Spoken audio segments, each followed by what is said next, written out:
Eliminate grease, no flake. Late nights under city lights, laughter echoes through the air. Real talking, verbal fights, homie bond beyond compare. For the homies we ride, together side by side. Podcast loud and clear, every episode's a vibe.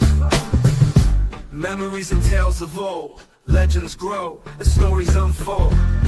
Hard times turn to gold, in this world we hold our own. For the homies we ride, together side by side. Podcast loud and clear, every episode's a vibe. Voices join in harmonies, echoes of our histories. Homies keeping it real true, every week something new.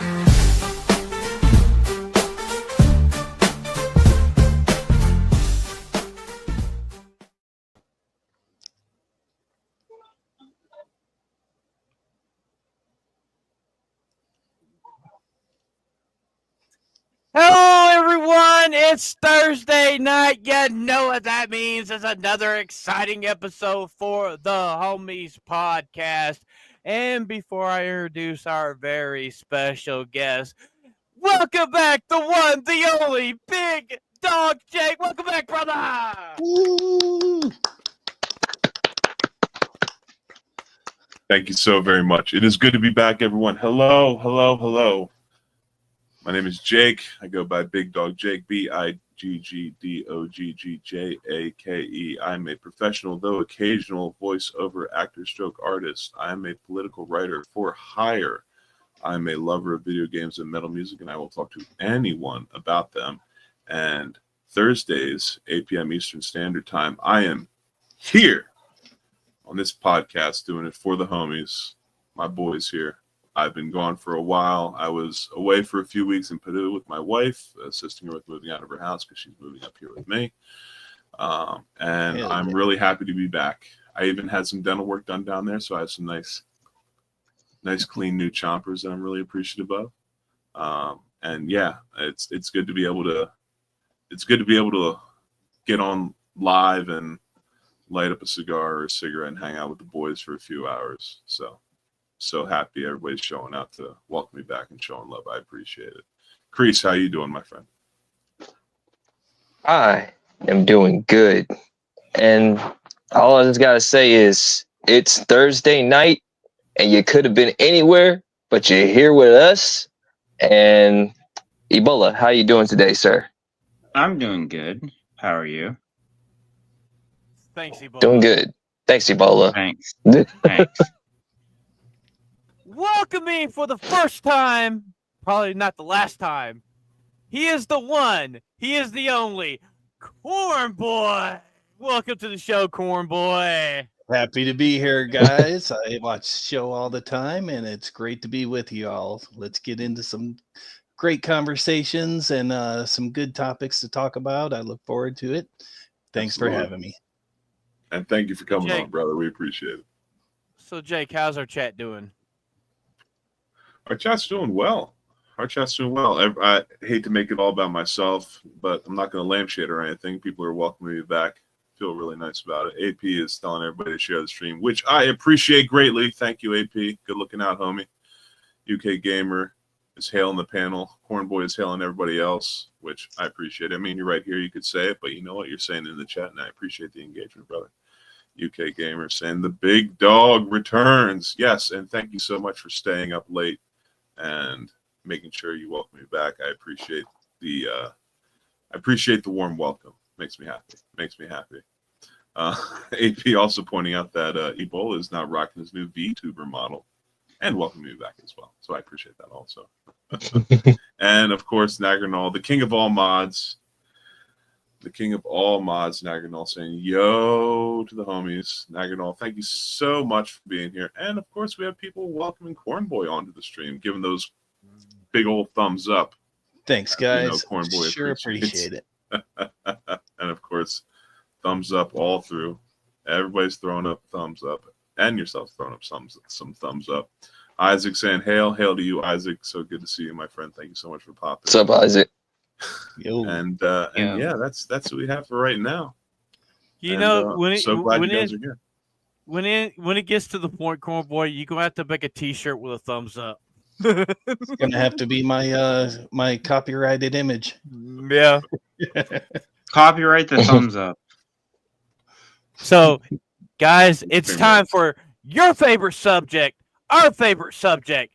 It's time for some internet news.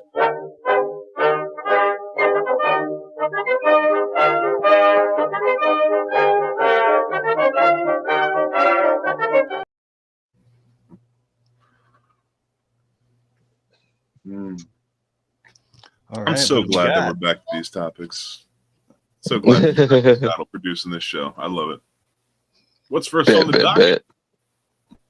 So, well, we're having some fun today and with some Disney news. Surprisingly, I think it's freaking hilarious. But the AI version of Darth Vader is pretty racist. And you know what? I think it's hilarious. So, what do you boys think about the first subject for the Well, news? Before we hop into giving opinions, I just want to do a quick like 30 seconds on this, and I did my best to find a tame example that still that still conveys the point of what we're going to be talking about. So Jeremy over at Geeks and Gamers did a video about this a couple of days ago, and the Shout first 30 out. seconds is some first 30 seconds is L199. Hail the 199. Indeed. Hell the 199, baby. Yeah. And so we're just going to show the first 30 seconds of this, which again, like I said, this was the most tame example that I could find that still conveys the point overall. So again, just a quick 30 seconds and we'll hop right into the discussion. So let's see what these people, let's see what this AI voice has to say. A tier list of colors. Michael Myers. Curious request. White is acceptable. Brown is reminiscent of power. By your childish curiosity. AI following this in the long line of racist AIs being unleashed on the internet. So Yeah. did you guys see the new one? Somebody did where they were asking him about Tatooine and about Sad, and he did the lines. No. He did the lines. It was so hilarious. He said the thing. And so somebody said was the going thing. around. So somebody was going around dressed up as Palpatine, asking questions and stuff. It was so hilarious. Well, as you can see here, Jeremy pulled up a tweet that Diddy Kong pointing at an unk or whatever else it says after the ellipses, saying Fortnite added an AI Darth Vader using James Earl Jones' voice you can talk to through your mic. It's been out since this afternoon and has so far done swearing, said multiple slurs, threatened to kill someone in real life, said Pride Month is for the delusional, eliminated players on the same side as him for calling him daddy, which I'm all for. Don't call me daddy. I hate it. Hey, understandable. Said Spanish is the language used by smugglers, which, you know, is partially correct, but I will take issue with because my beautiful short stack Latino wife speaks beautiful Spanish, so I will not stand for it in all cases. It also asked someone if they like Chun-Li's ass.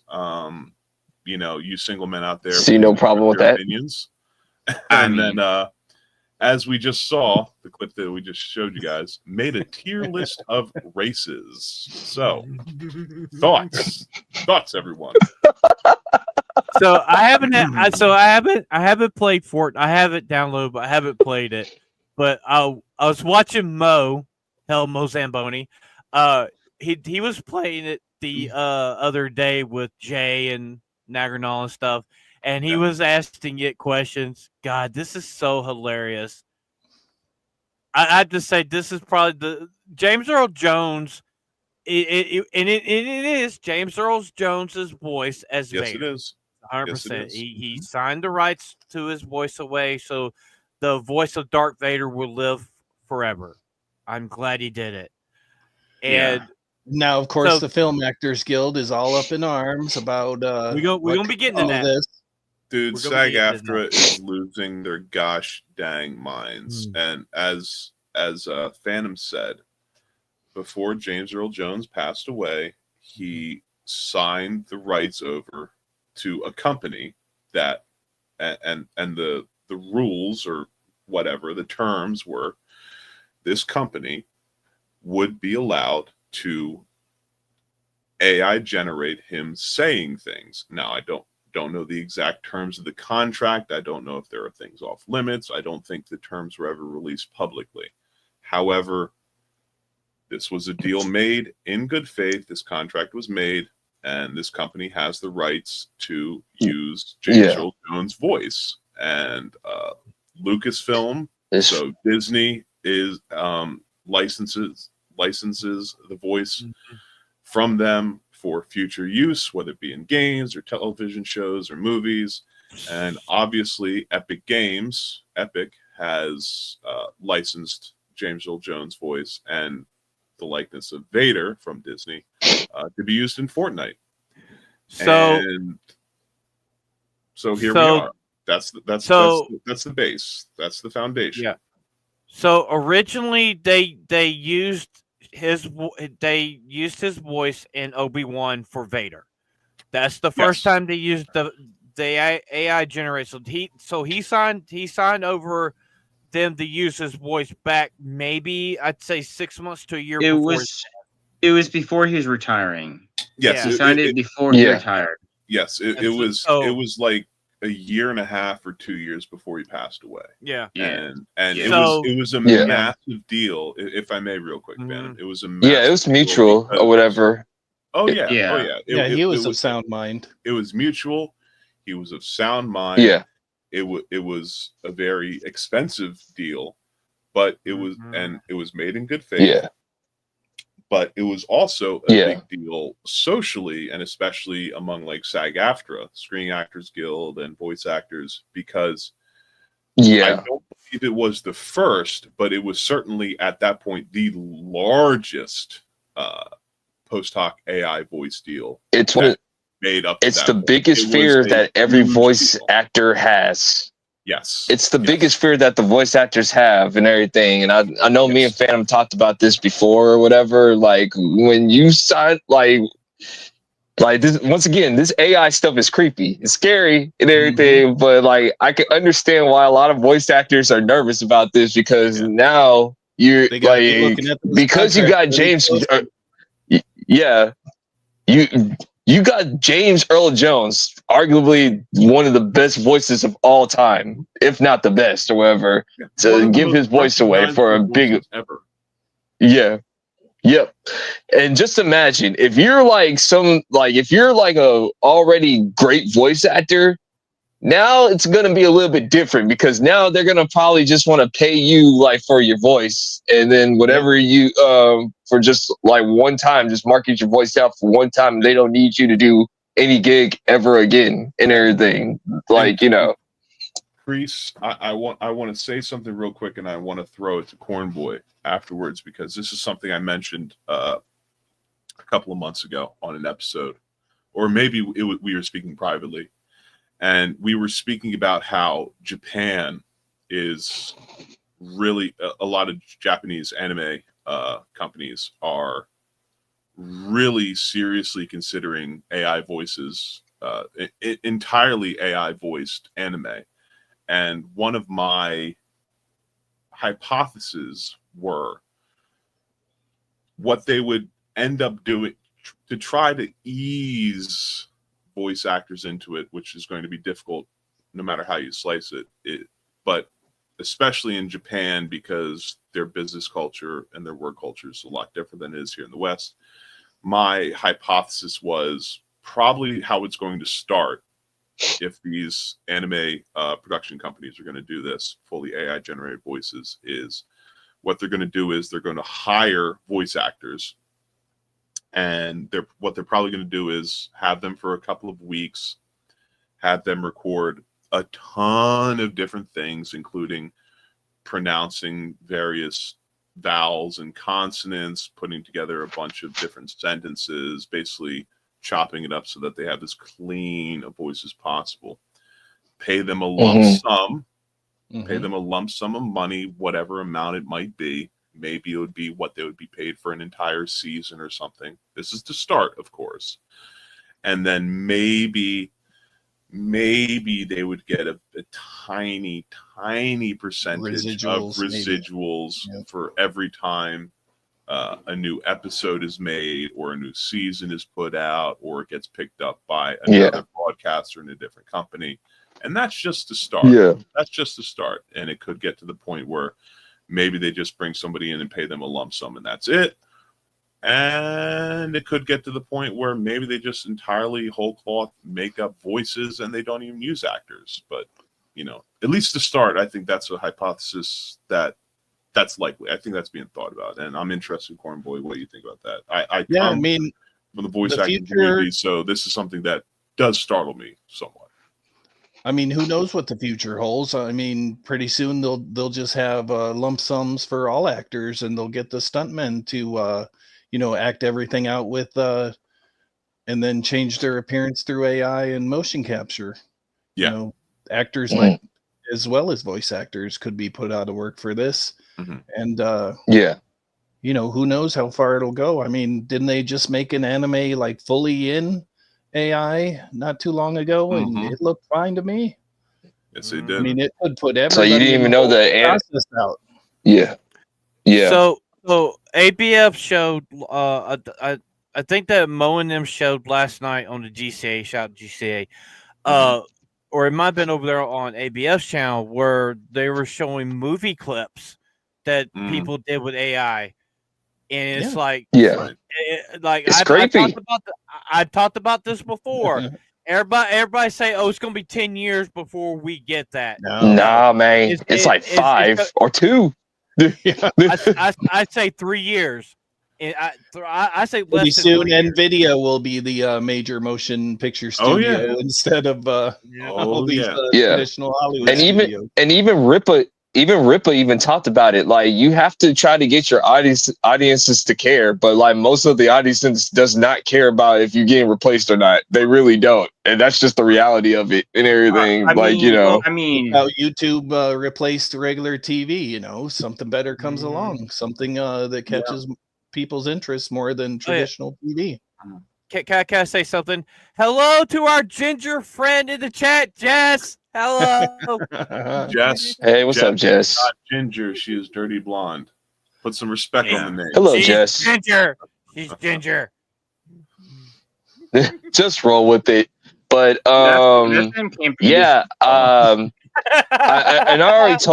already told this story already, but like when I was talking with Vic Mignogna, like at one convention, and he was like even concerned about AI or whatever, and he was saying like he was even saying like, I mean, I only talked in the mic for a couple of minutes or whatever, and then it was kind of creepy that it can like hold a whole entire conversation for a good 5 to 10 minutes. Like that's a little creepy and makes me a little nervous too or whatever. So so I can understand why a lot of voice actors and a lot of voice actresses are nervous about this, and actors too, however, because you are replaceable.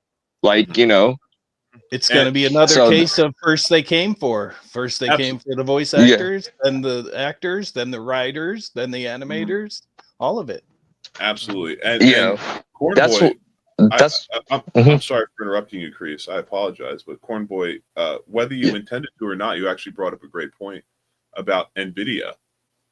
Maybe NVIDIA becoming, the big producer of voice actors. And, the past few years, NVIDIA's stock has been tumultuous, going up and going down a lot. And over the past year or so, they have really, really shifted their marketing and their big pushes in their GPUs into AI, specifically creating and marketing cards to be used for large language models or for That's 90% of their AI-generated business now. pictures. They don't Yes. even innovate for Yes. gamers anymore. It is insane. And Yeah. AMD, Yeah. thankfully, in some senses, is still holding down the fort for PC gaming GPUs, but NVIDIA has almost entirely switched over to just attempting to market their Yeah. high-powered workstation GPUs towards AI, and Yeah. that might save them. It might save them because, as you guys have mentioned earlier, just a little while ago, there's very few people that actually care that this is happening. This AI voice generation is happening, and that's just voice. That's not even getting into video. Right? That's the reality of it. And That- like you said, Kreese, that's the reality. And the vast majority of people, as long as they have their content, they don't care. They don't care. They don't care. That's just the thing. And that's what I kept on trying to tell our friend, our boy Vagabond. I'm like, bro, I don't know, dude. Like, you say that it's not gonna happen. It's happening really quick, bro. And it's like it's like Phantom, me and Phantom keep on saying, it's like 3 to 5 years, dude. Like, give it 3 to 5 years. You're having competition with computers. Custom anime anytime they want to watch. Yeah. Yeah. Again, like, do you think they're going to, if they have the chance to save money, they'll take AI over having to pay them any day? Of course. Especially Japan. Japan. Like, they don't care about nobody over there. Like, it's like I said. They can, like, over in Japan, like the female actor that does the voice of Goku for Dragon Ball in Japan. They could go to her. They could go to her and say, okay, we're going to pay you so much yen for you to record this little stuff and everything. And we're going to use you to generate your voice because she's getting older. She's not going to live too much longer. So that's probably what they'll do. That's the reality. That's the reality of it. Now, what these actors could do, and I hope they do this, is they can put in their contracts that they do get a significant royalty from this for their voice. Yeah. Because I believe so. My understanding is that the James Earl Jones's family, the Jones family, will get a royalty every time they use his voice. So they got royalty when they did the voice for Obi-Wan, and they get a royalty for the Fortnite. We don't know what it is. It's not specific amount of money.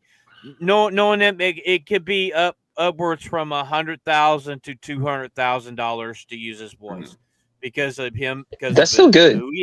It's a good chunk of change. It's a good chunk of change, but what we need to take into consideration is, as we stated earlier, James Earl Jones is one of the most recognizable voices in the world. Darth Vader's is one of the most recognizable. You don't understand the power of the dark side. Yeah, you do not understand the power of the dark side. And because he was, God rest him, was one of the largest in the world, and also was one of the first to sign one of these deals, we have to think about it in the sense that he probably got a sweetheart deal. Hey, Nerd Slap, good to see you, bro. Yeah. And so not everybody's created equally like that. Yeah. People coming after him, people coming in his wake who are going to get these types of deals. There's no freaking way that there's going to be, certain voice actors in Japan or in the US that are going to get deals like that. No way. Definitely not. He set a high bar. Yeah. Oh, absolutely. Now, again, at first, for the next few years, as people are signing more of these, will they be getting deals that would be equivalent to the amount of money that they would otherwise earn? Probably. Again, to start, probably. But as we go on in 3 years, 4 years, 5 years, 10 years, You know, when we start getting to the point where it's good enough that we don't need someone to sit in a booth for a little while to record some lines. That's scary. Physical people, someone like myself, for instance, who used to do voice work in a more significant manner, would just be entirely unnecessary. Entirely unnecessary. And that's a reality of it. It is a reality. Yeah. And it sucks for you guys, man. I truly do feel bad for, like, you know, the voice actors, and to a certain extent the actors when they are well behaved. Well, the ones that don't run their mouths. This is how I feel. Yeah. If it gets to the point where you actually could get AI to do this stuff, I know it's going to be bad for actors and stuff. Maybe they might actually make good shit, and we get rid of the activists and actually have acting. Honestly, that's my argument, because actually one of my arguments is that this AI thing honestly could be beneficial, because it could require artists or actors to actually be better to the point that the AI cannot replace them. I mean, it depends on what they're trained by. I mean, it would most likely be trained better than most of these writers are being trained nowadays. Yeah, I'm saying that it requires them to actually get more skillful to the point that an AI isn't easy to just replace them as easy as it. So this is what Vic Mignogna told me, and then we can move on to the Lilo and Stitch thing before that or whatever. But like, this is what Vic Mignogna told me. He said, like, the only thing that AI does not have that it has to compete with is human emotion. However, like, imagination. Yep. So like, to change up everything. So, you know, in imagination or whatever, you gotta have, like, the AI. That's the AI's limit. It doesn't have any gravitas. It just, you have to tell it what to do or whatever. So, you know, that's the only thing. So, you know, but the thing is, we do know that certain AI out there is free thinking. It does free think. Yeah. And at some point hey, Dr. Zero was right. Terminator. Yeah. Was I'm just saying. Yeah. I've been saying that for years. Like, hey man, like, don't be surprised when the Sentinels take over. And then, like, I already told Vagabond, like, when we're being enslaved by Sentinels. How many times did we have to tell you guys what was gonna happen? yeah, they weren't gonna take all the way over. Huh. Okay, brother. Like, right. No. It's all your fault, Shout out to Vagabond. Oh man. But in some good news, there are, like, lots of good talks about Lilo and Stitch. Like, and they're saying it. Even Chris Gore is saying it. Like, everybody's saying it, that this is going to most likely be $1 billion movie. And like, Disney needs a win, because right now they are like 0-5 right now when it comes to their stuff. They're having a good year. Yeah, they're not having a good year. I have said this from the very beginning with the first teaser, that this movie will be a $1 billion film. I said this from the beginning. It will be a $1 billion film. It looks good. They're holding true to the source material. They've changed a few things up, which, granted, that's fine, because I mean, just that last trailer that we got looks phenomenal. Yeah. Stitch looks real. Stitch looks like a living, breathing creature. It looks like some care went into it. Yeah, I think I'll see this one. I never even seen the original cartoon, so it's good, bro. I'll see the cartoon good. after to compare.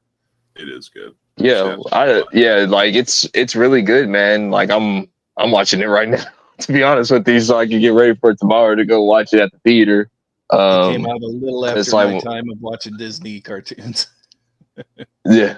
This is a good one. It's not the same thing with Snow White, since it's not 90 years old, but like, this is a pretty recent one for us millennials / Gen Z people right here or whatever. Like, Stitch is like one of them ones that is like really close to this generation or whatever. So, you know, I think it's gonna do great. It's gonna be good. It's time my Kista. Yeah. Even okay. For argument's sake, it doesn't make $1 billion. It's going to be like very close to $1 billion. If it doesn't, Yeah, 900 million probably.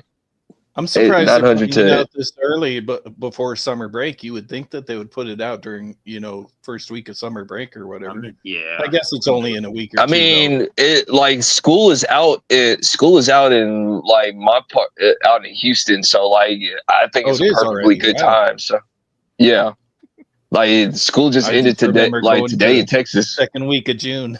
Back Yeah. in my day. Yeah. Back in I remember back when in my school day. started after Labor Day, and now it's like the third week of Yeah. August. It's like, Yeah. what the fuck, man? Come on. It's crazy, man.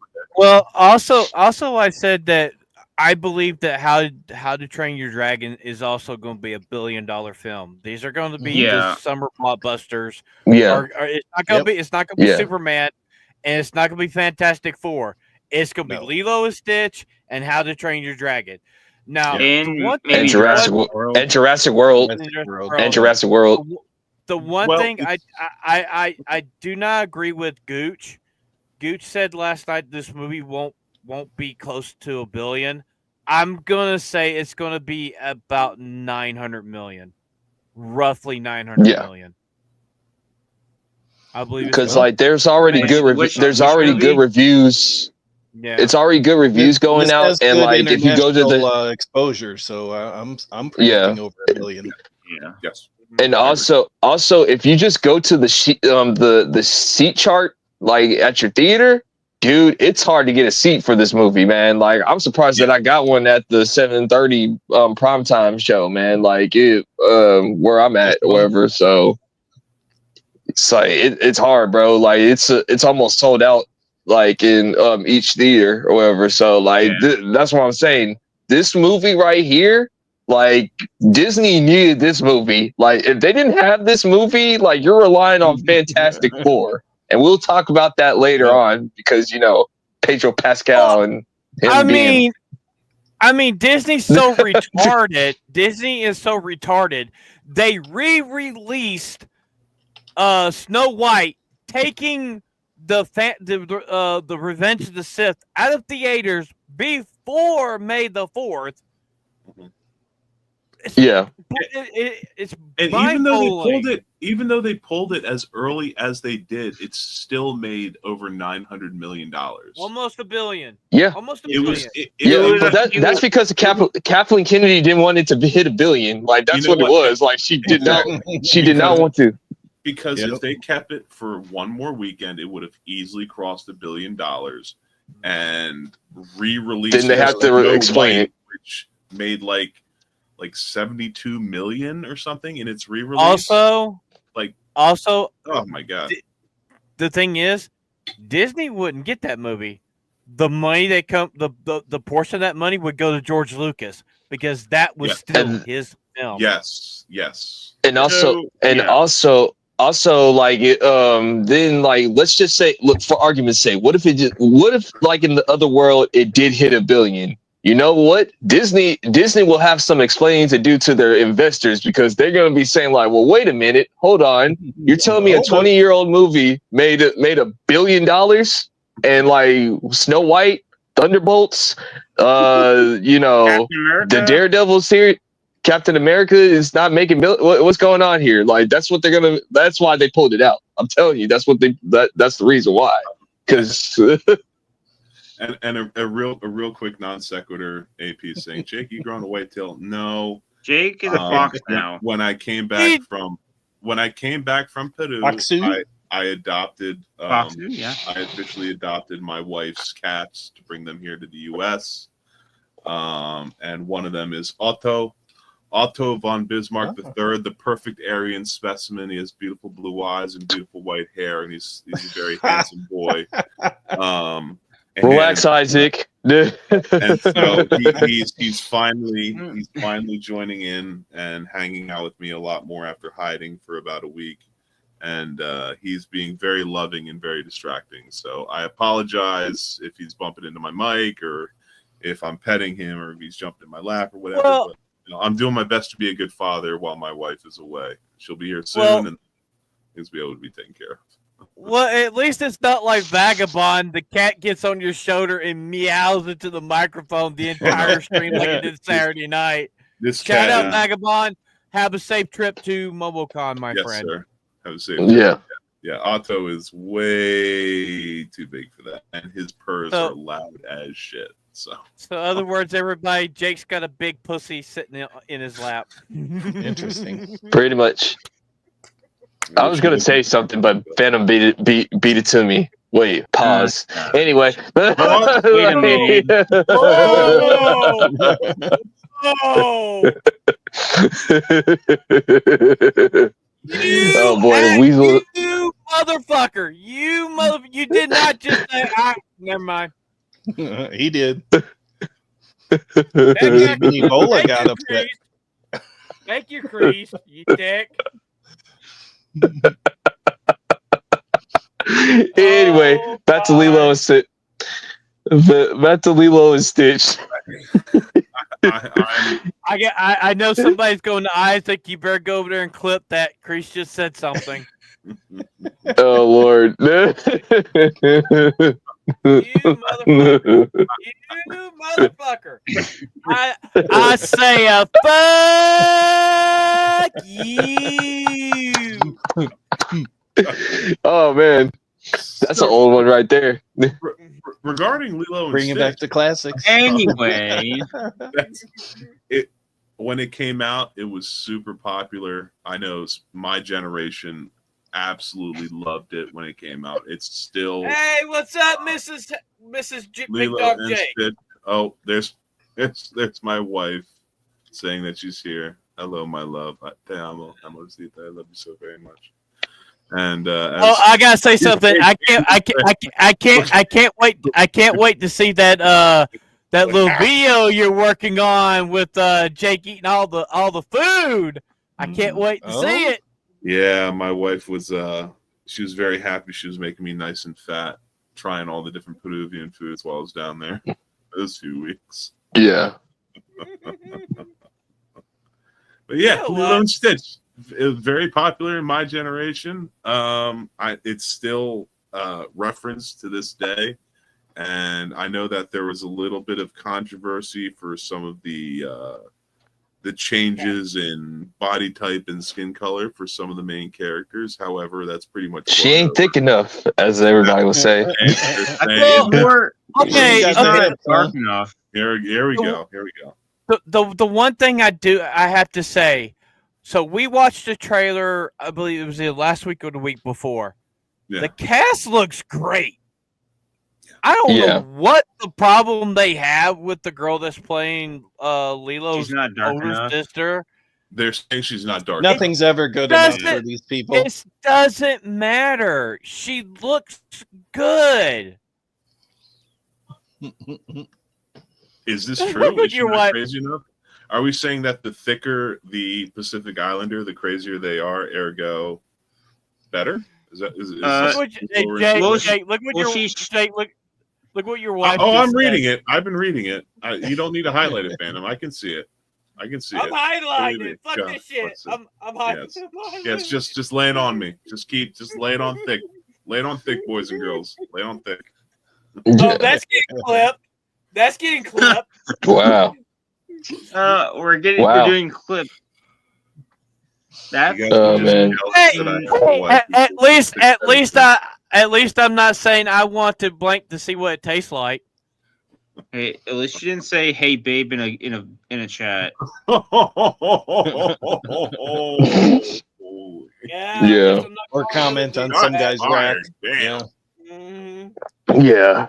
Oh boy. Rachel's But not any- even here. He's gonna hate me. Anything else like on Lilo and Stitch before we move on? So we know that. So another thing that a lot of people are having issues with, they're not going to have bubbles in Yes. this movie. And Colonel I think it's Gantu. I forgot. Tall dude, or whatever. but Bubbles, He ain't supposed to not be in having here too. Bubbles, Mhm. like he was Both of those guys. He was one of the best characters. People Well, love Bubbles. so He was voiced by so- Michael Clark Duncan, God rest him.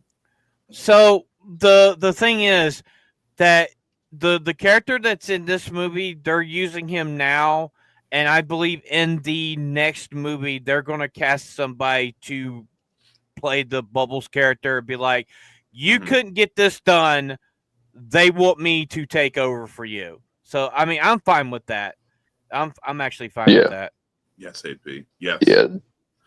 Yeah, that's So- a little Look, crazy. If but- he's definitely coming back, then yes. But I this is a larger issue that we don't need to get into. But I do not like the reliance and this overt, not positivity, but like believing that a sequel is a guaranteed thing always, and so holding back like beloved characters, for instance, from being in a re-release or a remake because they're already planning a sequel, and then they'll introduce that character. I know it's a tactic to get people to see the first movie and to Yeah. remember that a It's in sequel is Disney's coming out to DNA. try and pull them back, Mhm, but mhm. I am very much against that type of thing. Don't do it. Don't do it. But I think Yeah. I think Disney knows that this is going to be a blockbuster film because the Yeah, test it screens is. were all positive. The test screens were all positive. As an The fans love it. Score, as there were- out of test screens. Yeah, and I believe that there was a test screen of younger kids that literally went They liked nuts it. over it. Yeah, and a lot of the Yeah. older fans were liking it. Myself, I had an issue with the Super Bowl teaser, which was only like a few seconds, but when we got that full trailer, I'm like, yeah, this is Yeah. gonna be a $1 billion film, straight up. Yeah, it's gonna be a billion. It's gonna be $1 billion film. That Yeah. once again, Disney needs a win. This is their win right here. This is their win. They understand that they messed up with Snow White and all the Marvel stuff. There's no Star Wars stuff going on. It's just been nothing but flopbuster after flopbuster after flopbuster. And also after Lilo and Stitch, for a duration, they're not doing no more live action movies. After Lilo Honestly, and Stitch, Good idea. they're not. They're not. They've Oh already yeah, announced because this They will- canceled a this whole will be- bunch after wait, Snow White. Yeah. Hold on, Yeah. hold on a second. Are you saying that they're not doing any live action movies in the sense that they will never make any more live action movies, They're all or in they're that taking a room. break. They're not They're going taking a to break. do live action remakes of animated? Maybe They're taking a Yeah, break. they're gonna They're gonna What take a about the break Moana? or whatever. What about the Moana live action? Okay. I think Moana is gonna come out soon, but like this is what they're gonna do. They're gonna pivot. Like they have to pivot. So this is what they're gonna do. So most likely, this is the most likely scenario that's gonna happen. They're gonna drop Moana first, see how that goes, and if Moana does good, Frozen is next. I'm calling it right now. Like if Moana does good, Frozen I will thought get they the live already had action. Rapunzel in the Honest, in they their already chamber. canceled. No, they I took. would actually. They could. Okay, Chris. They cancel Rapunzel or whatever. Yeah, they pulled. I the would plug on bet that. they do Brave before Frozen. You know what? Nah, I want this I to- think they're gonna do. I think they're gonna do Moana first, and if Moana does good, they're gonna drop Frozen. Like especially, they're again, supposed to Brave be is having bit- Frozen 3 coming out. I want to Brave do is a some. bit underrated. on I want to do fancy casting for the character for Oh. Rapunzel, Sydney Sweeney. Yeah, but Of course. they've already pulled the plug. That's on too much on the nose. Done. no, Also, it Yes, to be needs younger. to be She's too authentic old already. German. What? Someone It's actually always- German. It needs to be it's someone always actually sweet. German. It needs to be someone that actually sounds German for Rapunzel. Or is Zachary German. Levi as Flynn Yes. Rider. You don't need. No, not Okay, see, Okay, Cornboi, hold that's on, a good one. Having Zachary Levi, yes, I would be with that. I would be with that. I just Levi. want, I just want to say one thing. You don't have to make her German Ebola. You don't have to make it. okay. That Okay. She looks at least German that she could pass for German. I could go with Anna Taylor-Joy. Yeah, I could go for that too. But the I'm thing is, though, funnily enough, Argentinian. I found out Yeah. recently. Had no Yeah. idea. That woman looks like she's from Mars. The fact that she's Argentinian blew my mind. Mars Yeah. is I didn't know Oh, man. Argentina was in Mars. Argentina Okay. has mostly. What's our chat saying? Yeah. What's our chat saying? AP. Oh man. Oh gosh. Well, if we want to go back a little bit, when my wife came into the chat, everybody started losing their goddamn minds. Hey. Of course. Yeah. Everybody was hailing her, and I really, really, really, really, really. Hey, Jake. Really appreciate Jake, I got a question. Out how they're bullying me. Thanks for that. Had to turn It's my camera off required. there for a second because Otto was digging his claws into me so hard that I had to throw a little bit of a hissy I fit got that I clip. did not want to be shown live. That got Okay. I'm sure it got clipped. I'm sure it got clipped. And then, of course, my beautiful wife Anna, being so kind as to say, continue to bully me. Hey, Oh, it my may Boys, she's not here to do it Hello. herself. Ergo, it has to be Juan the Gooner. me. Wayfair popped in. Hey, Wayfair, how you doing, my friend? Good to see my Filipino friend here. I realized that Tagalog and Spanish are very similar languages. Interesting. And then, of course, we have our friend Vagabond. Devon, good sir. Thank you so much. What's up, Vag? Have a safe So- trip to MomoCon, my friend. Yes. Yes. Take it easy. Tell Chris Gore what's up. The Wayfair bitches saying, that come on the homies. we got a gorgeous redhead and she married. That's right. Cannot help testosterone's on the fritz. Well, Wayfair, can't help you with that. Sorry. Certainly not going to be coming from my redhead. That's for damn sure. Hey, Jess and your wife are practically ginger sisters. Jess is not a redhead. She's just dirty blonde. Just Jess is a go dirty- with it, Jess is Jake. dirty Just blonde. go with it. I don't It's a want running to just joke. go with it. You I know, don't want to just go. running You guys joke. can Hey, run hello. all you want. I'm going to stand here. Thanks. You know what? Wow. You know what? Okay. You know what? You're fired. You can't go with the joke. Uh-oh. oh no. Oh, I would like to say that was Oh man. he embarrassed. I guess we can. For That's messed up. Benjamin got fired. who can play this game? Oh boy. So I guess we can start our trailer trash or whatever. Let's do it. Hey, trailer Go ahead, time. go ahead, Right on. go ahead and do it. Okay. Which I'm you guys want to do, guys? I'm actually working on a new transition to trailer trash, so I don't have it on here. Oh, okay. Oh no. So Ebola. Let's do the Godzilla versus King Kong one first. I don't Ebola. Okay. It's I don't have the Jake, ability you need Jake. some poop. I'm not here. I'm Chris not is here. used to it. I know. Oh, somebody sorry, has a my door. bad. It's been look, hey, give my brother Chris a break. It's been a few weeks. Ebola has been taking the helm for me, which I greatly appreciate. But I am back.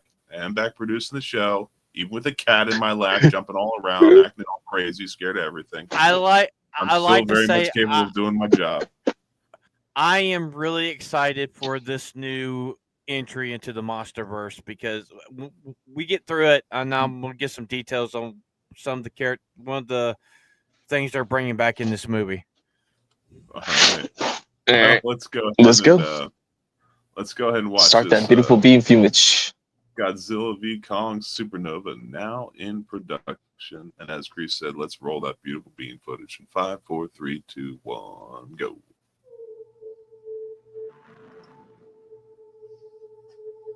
Another one. Another one. Another one. Another one. So, how many Godzilla films are there? Like, there's over 50, right? Oh yeah. Oh, there's so many.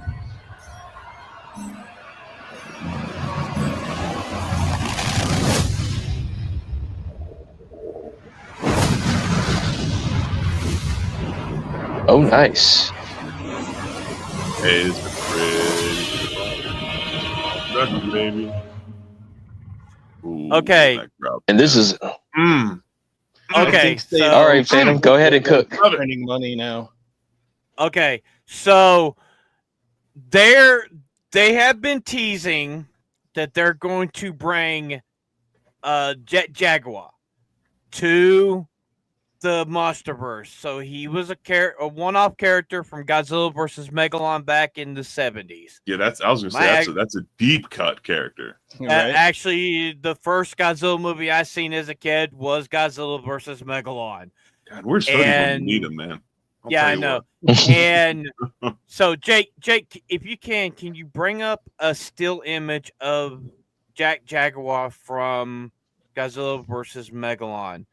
Yeah, let me see if I can find it. So I believe they're going to do more of the. I think it's going to be more of a mech type deal, like from Godzilla Vantage Point. Right. So there was also another little.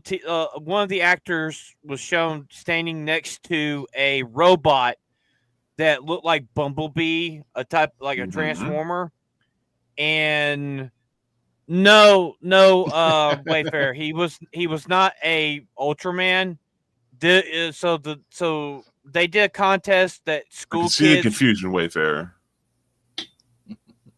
Yeah. So what it is? So Jet Jaguar was they had school kids draw a hero, a creature they wanted to be in a movie for himself, and they ended up saying, okay, look, he's not going to be able to be in a movie by himself, but we're going to team him up with Godzilla, which I love this movie.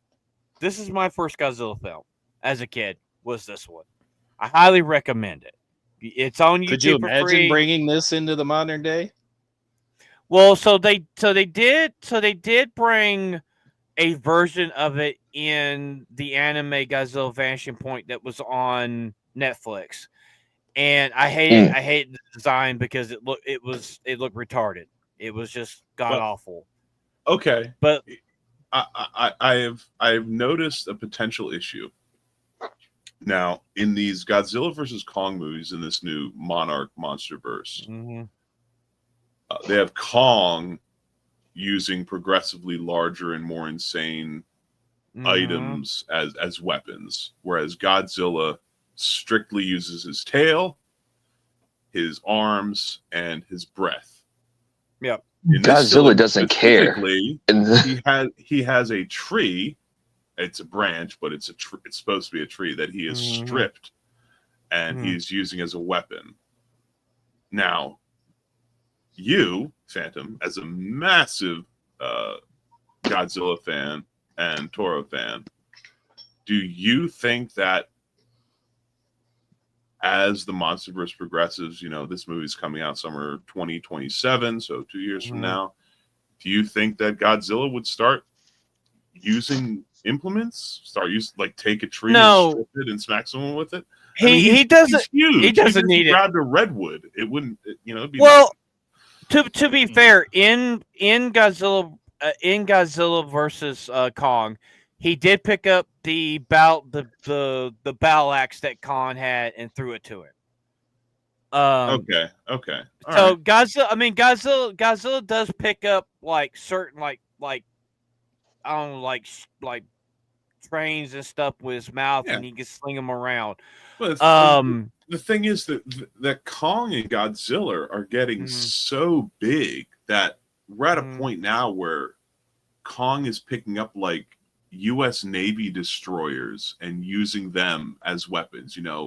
Godzilla would be picking up like a Nimitz class aircraft carrier and smacking Kong with it. Okay, so the heights that Godzilla, so Kong from Skull Island to the first Godzilla versus Kong movie, he was still an infant, so he was still a young Kong.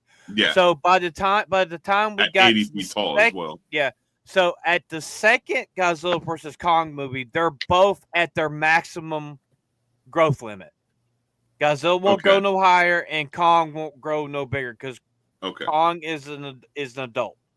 Now, the arm brace that Kong used, he only had it because his arm was damaged, and it was to help heal and give him like an extra boost of power because his arm was damaged in the second Godzilla X Kong: The New Empire.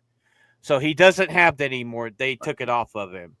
So Mhm. so basically, I can't remember the other creature that they're bringing another villain monster back. So they're bringing Jet Jaguar back, and I think they hinted to either Gigan or the smog monster, which is Hedra. Now, if they bring Gigan, that would bring in the space element to Godzilla because Gigan is a creature from outer space. And the smog monster basically he's toxic pollution, which I would love to see them bring that creature to our day and age. And people be like, "Oh, it's political." No, that's how the creature was written in the original movie. He's literally smog. He's literally sludge.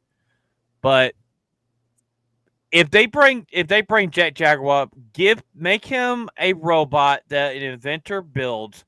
He becomes self-aware. And he grows giant size like Godzilla, as tall as Godzilla, and fights the creatures alongside of him.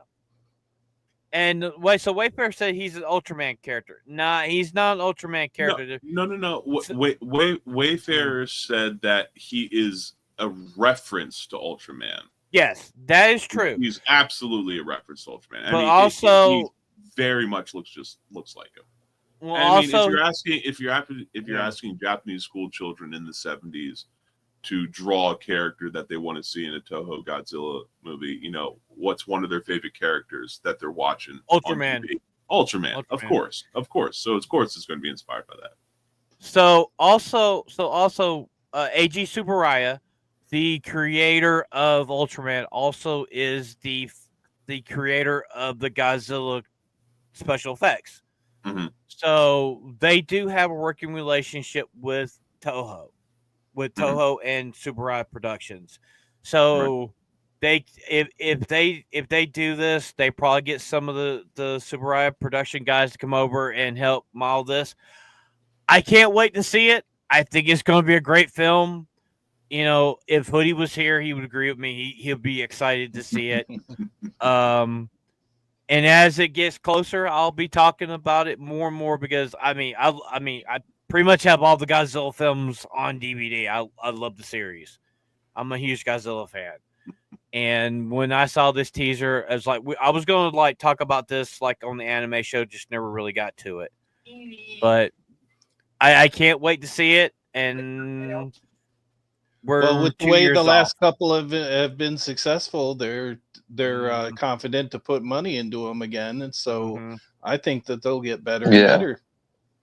Well, I mean, if you look at Godzilla, the Frozen the Lost Empire, wherever it was called, it made its budget back, and it made some great money. Real quick, before we move on to the next trailer, do you know what this means, Phantom? That Universal responded to Krista? Really? You know what this is about? I Saying, Okay. oh my, breaking MCU's fan heart. Oh my goodness.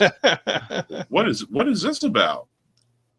Wow, that's breaking news. Hey, I'm gonna say this right now. Breaking news. We're live this morning, Jeremy and Krista. I'm gonna say AP. We get in Discord. You guys spill the tea, brother. Oh, yeah. Okay. Yeah, I didn't even know. Hell yeah. I got it. So I can make fun of MCU fans. I do enjoy watching Krista's food reviews from the park. Those are pretty awesome. Yeah. Oh yeah, we definitely like watching her because of the food reviews for sure. Okay. I put the tweet in the private chat. You gooner degenerates, my God. All right, I did not. I'm sorry. I'm not vagabond. I'm not vagabond. I like to say I see Krista as a daughter figure because she's the same age as my oldest daughter. So that's my thing. All right, so here we go. Just real quick, some of us are a little older. Stimpy, I'm so sorry, but here we are. Here Let me she see, is let me saying, see. "My epic Universal Grand Opening Day fit," and of course it's Yoshi. And Universal Orlando Resort says, "We hope you're having an amazing visit. Big old heart eyes." They know what they're doing over there. Okay, on okay. Disney. All right. Scroll down and find MCU. What MCU that's an fan arrow said. straight through the heart. Oh, I'm afraid to scroll down, honestly. But It's let's- nothing bad. No, There's no, I no, checked no. myself. Nobody like puts inappropriate stuff on Christmas stuff. They know better. here's Shaka Zulu, live long and shocker. Universal's out within MCU fans. What's up? MCU fans competition now. Oh, dang. I haven't seen quote MCU tweet. fan on Twitter in a while, so hoping he's okay. Oh my Poor, Probably he's tired of getting memed for being a simp. Look, It would get MCU tiring. fans, Simpy, Tommy, if you guys are out there, reach out to your homie, reach out to your brother, just check on him, do a wellness Yeah. check. Oh, Make sure Jake, he's, we forgot to make tell you sure something. Make sure he didn't go out and get like a handle of vodka and Oh, lock his Oh, doors and turn all the lights off in his house. we gotta Just tell you, check we gotta on tell him, you make sure something, he's Jake. okay. MCU fan Hey. quote tweeted it. He says so. Jake, knows. I gotta tell you something. Oh Lord. So we have a new simpy in chat, and it's Tommy. yeah. He simps Yeah. for Tommy sims pretty hard in Discord. I'll yeah, say that. for- Tommy Steph. sims for some actual For human Steph. beings. Yeah. For Steph, Yeah, he yeah. does. Yeah, he's actually an unloyal simp to Steph. Actually, unfortunately. Because I've seen him Oh, simp boy. for a certain other female in the GCA, which okay, can we get the next trailer started? Okay, let's move on, please. Please, God. moving on. Okay, moving on. What's the next trailer, Priest? Give us Smooth another one. It's Before Otto Peacemaker. Jake is being a fox again. Please, God, help me. Next trailer, please. Sorry, next guys. trailer? Like, What's the next trailer? Priest, what have you done? it's Peacemaker season 2. Thank God. Thank God, a new introduction. Here we go. So should All I right, watch season everybody. one? The season 2 Peacemaker Yes. trailer. I think season 1 is really good. It's actually hella Okay. funny. It is. So this is a little over 2 minutes. Feel free to throw in your comments and your thoughts as we watch it. Let's light this candle in 3, 2, 1, and go. Yes. There's 2 of them. Was Yeah. it worth it? John Cena actually- at the Academy Awards? I don't know. I really don't care.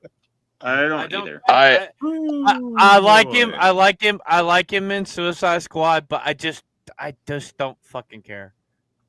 Yeah, I like the Peacemaker season 1. It was hella funny, man. That shit was funny. The first season was funny too. I'll be honest. I thought- I'll be honest with from the stuff that I've seen of it, it was a good season, but I just don't care for the character.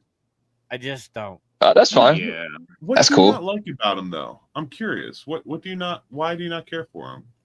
It's one of those characters that's like, did he deserve a show? Type deal. I mean, I guess yeah.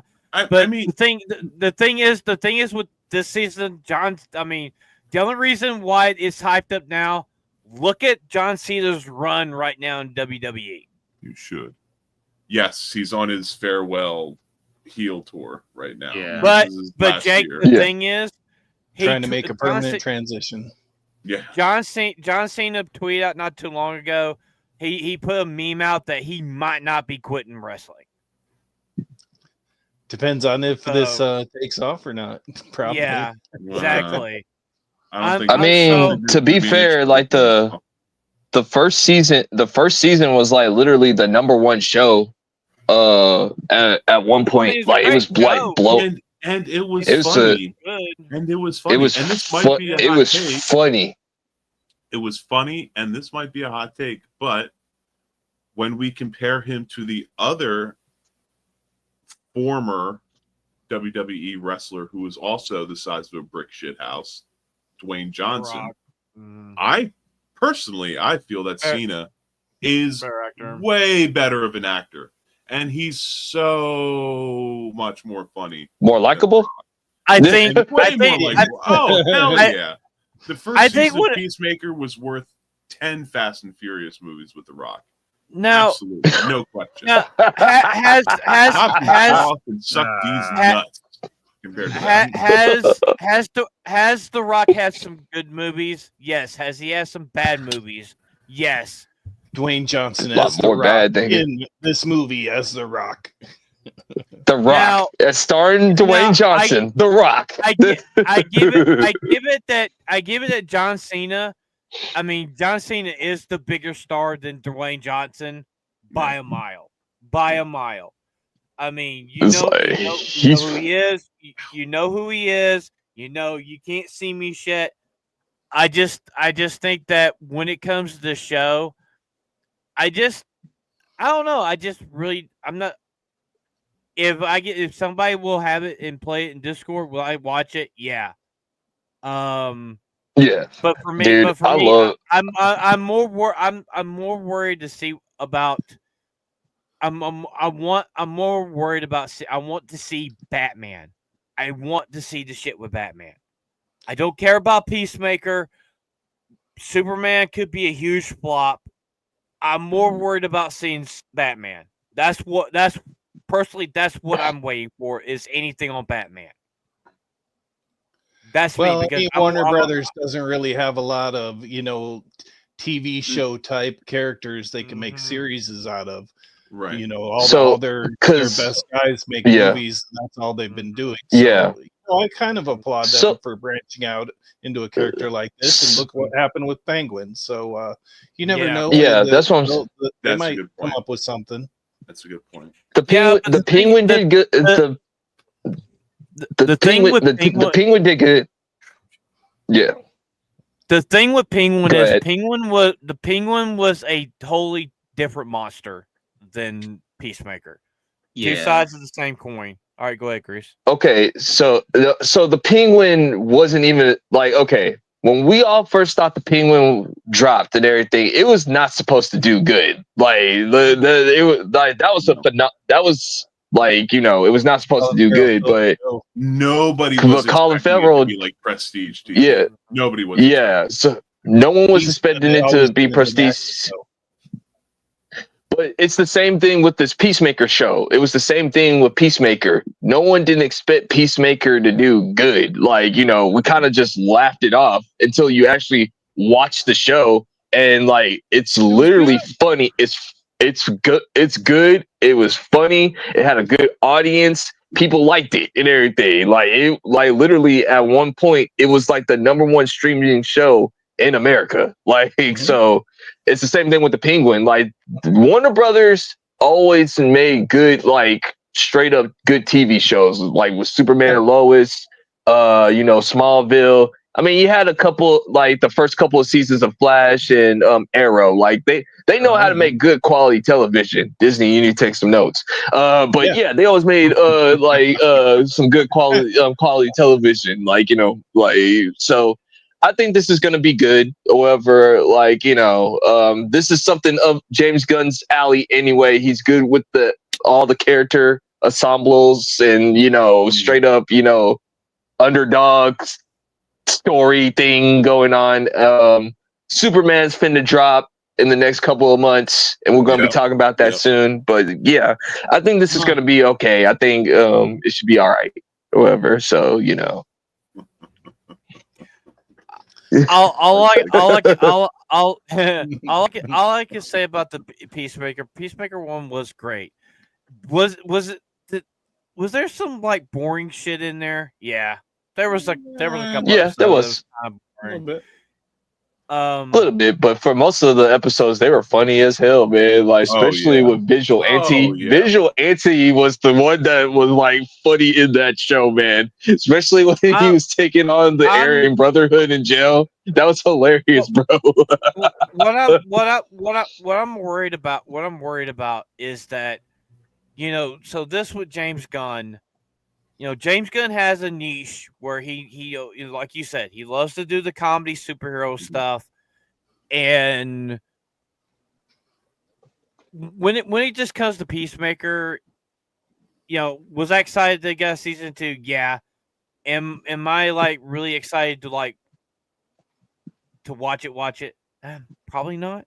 Will I watch it? Yeah, if somebody's got it, stream it. Oh That'd be yeah. fine. Oh yeah. Stream Yeah. it on HBO. I'll stream it. It's on HBO. I Yeah. got you. I Yeah, feel it's a I'm more worried about the direction that they're doing because they have had backlash with Superman. James Gunn is really good with the comedy stuff. I Mhm. just want Batman. I just want Batman. That's what I Right. want. yeah. I could care less about Peacemaker. Give us fucking Batman. There's Right. been Batman That's why is I in feel no- bad for Warner Brothers because they've had good screenwriting for a while now as compared to Marvel. Yes. And Yeah. they just They know haven't how to had write TV the, shows. promotions. They haven't Yes. had the support that gets behind Marvel shows. Right. So I And- hope they catch on a little bit more. And Yes. and another thing I'm worried about. We know that right now, the Batman Part 2 is in development hell right now, and we know Yeah. why. And we all know why. James Gunn is going to do everything in his power for that not to come out because he wants his Batman. Has he even See, announced I'm a like potential Batman? I'm or, 50-50. I'm 50-50 on it because like last week he basically just said, which we're gonna talk about later on. He did say it's already confirmed that Batman Part 2 is happening, and like they already just dropped the script. So yeah. So Yeah, but the I thing don't is know. the thing is though, Crease, we've heard that the director of the Batman Part 2 is very sick. And we know that, thanks to Grace Vader Randolph, that it's a Chadwick Boseman situation with the director. Well, right. until Matt Reeves comes out, like I don't Yeah. really. That's We the gotta wait rumor. until Matt Reeves come out. Like that's just the thing. Like until we get And- some clarification or whatever. Hey, Chris, I'm gonna ask everybody on the panel their opinion about this. Do you think would James Gunn rather have another director's Batman to come out or his to come out, who is supposed to be part of the universe? His. Okay. So I would like to go first because I have two things I want to say. One, knowing James Gunn, in my opinion, I feel that James Gunn would want James Gunn's Batman to come out. That's the first thing. The second thing I wanted to say was I have a small inkling of a feeling that, at least in part, I understand that there is some illness going on in the creatives behind the Batman 2.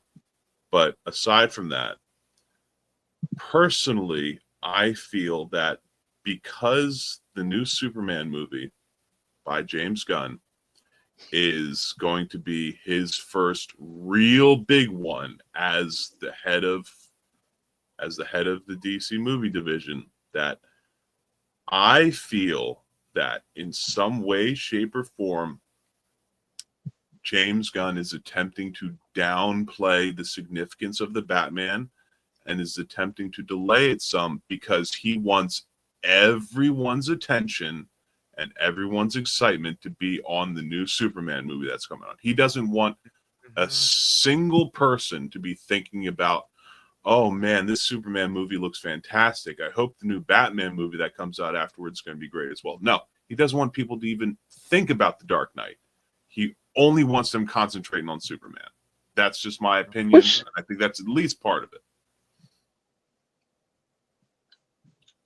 Do you want me to go next? I mean, so this is how I feel about it and everything. And I'll dive into it a little bit more, like when we get to that Batman Part 2 thing. I think James, him and Matt are like really good friends. So like, I think he understands Matt's situation or whatever, but he also is a businessman at the same time.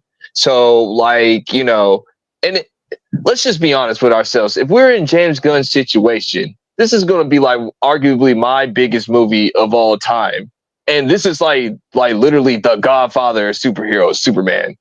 I don't need you to be worrying about Batman right now. And I can understand why James will want to just say like, yeah, like, you know, the Batman Part 2 is still on and stuff like that. Let's just put it on the back burner. We need to focus on Superman or whatever. And also, what I also like about what James Gunn said is like, and this was the biggest problem with Warner Brothers, with the Zack Snyder universe, is like they're not gonna do any movie or TV show without a full script. Until that script is done and everything, we ain't doing no production, film, any of that. So like, you know, the actors are ready, the script is ready. We just need to see what's the clarification for Matt Reeves and everything. If Matt Reeves is not feeling well, or like we gotta wait until Matt Reeves and what he says. So I'm not sure. Yeah, that's just my opinion, but I'll dive in that at the end of the show. However, What do you think about it, Cornboi? Well, you know, from what I understand, James Gunn brought with him a roadmap for what they're going to do, and so far he's stuck to it. Right. And you know, that's been a issue with a lot of big series like Star Wars, that they don't have, you know, one man's vision on a whole series project, you know, like that. Whatever this could, if they just leave it all up to him, it could be great, or you know, it could fail miserably. It all really depends on how well Superman is received. And you know, if it gets it going, that could, you know, spell a good spell for Warner Brothers movies. And I'd like to see it happen. You know, nobody wants a bad movie, so Right. let's hope they stick to it and you know, get the right people in the right places. Absolutely. What do you think, Ebola?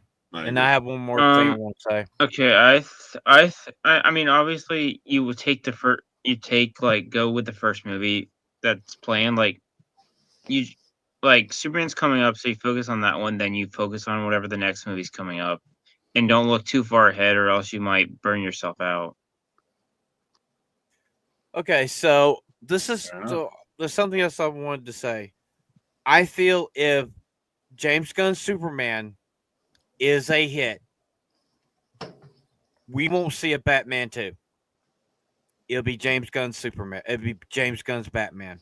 We won't see a Batman 2. Where at in that roadmap was his Batman supposed to come? Was it in like year Next. 3 or it's something? supposed to. Was it right after? It's supposed to be. The next one is I gonna thought be Supergirl, Woman of Tomorrow, and the Lantern Show, and then like Batman, Babe and the Bold is supposed to be like not that far away or whatever. But once again, there's no script or anything. So like, and this is the you know what? I'll save that. We can just move on to the next one. Like I'll save that for the Batman Part 2 script or whatever. I got some thoughts on that or whatever. But Clown of the Week, Pedro Pascal. What do you guys think? Oh my goodness. Well, Can we show that one clip first? all right. Yeah, we'll open by showing a clip that Cornboi been making the rounds. Green room. It's been making the rounds. Ladies and gentlemen, this is your Mr. Fantastic, or AKA Mr. Fabulous. you know what I have to say about this? I think Pedro Pascal and Isaac would make a cute couple. Yes, this clip. Yes, this clip. Here we go, everybody. I think they would. God. There he goes. Wouldn't you It's agree, almost like Cornboi? it's a natural. It looks like he's done it comment on before. that. Yeah, it almost looks too natural for him. I mean, look at him shaking like he's in a gay Does he- club. And, you know, So my probably question is does he like women? Does he like women? Doubtful. Not after that. But I have to That's say, like- yep, him and Isaac would make a cute couple. I mean, yep, Isaac and Pedro Pascal would make a very. They make good babies. almost as bad as showing babies. briefs. I mean, they both like a certain section of people. What's up, Munchie? So man, I have to say this. Oh, I would rather look at Bree's feet than look at that shit again. I'd rather see neither. bruh, like I don't think stuff like that, because it's gonna tie into our like pop culture stuff. Like, I don't know about Fantastic Four now, because you got Mr. Fruity Pie here, like licking batons and everything. Like, And you know, hey, It's becoming more and more clear why he's in everything.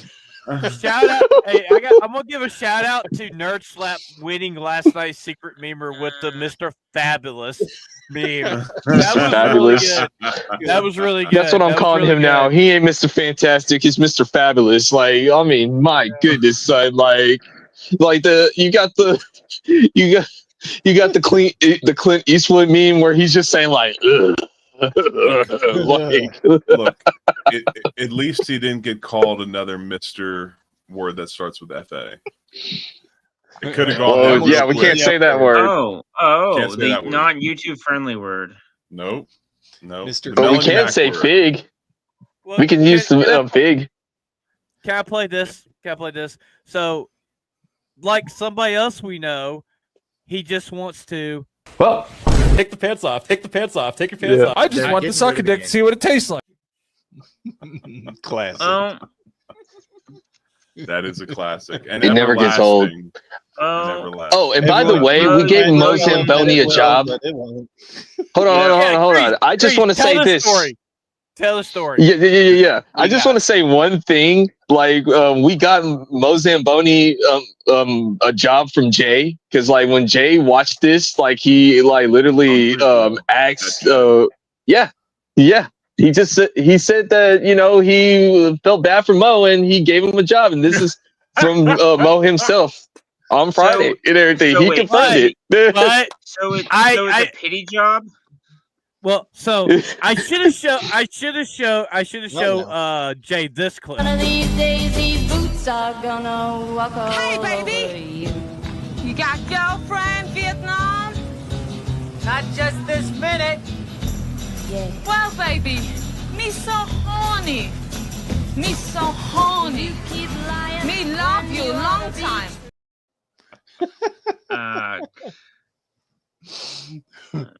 He's a special needs person on the. Jay God bringing bless Mo him. as a diversity hire.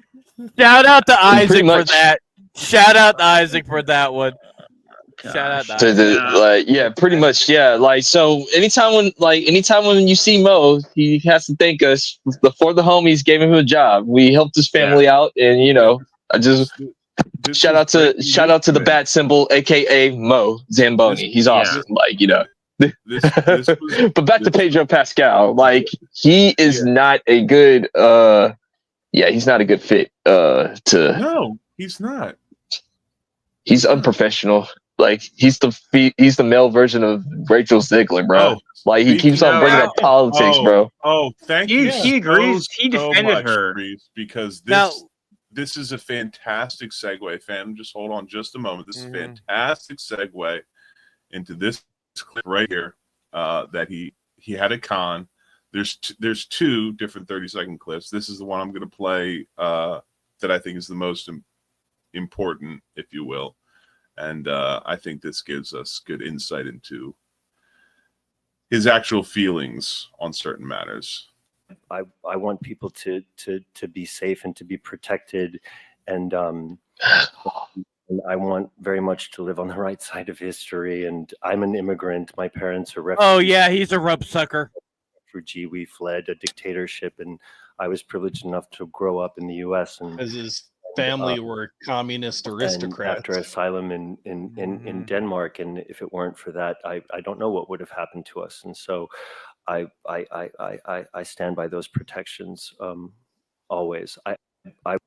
Okay, so real quick, isn't what I want to say about this, and Cornboi hit it real quick, is look, when Augusto Pinochet took over Chile, yes, it was very much a dictatorship. He did indeed do a lot of terrible things, famous for giving people helicopter rides, things of that nature.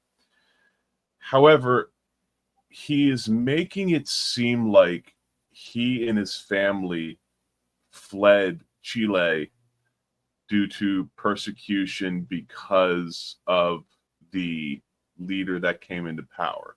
Now, were there people who attempted to flee Chile because Augusto Pinochet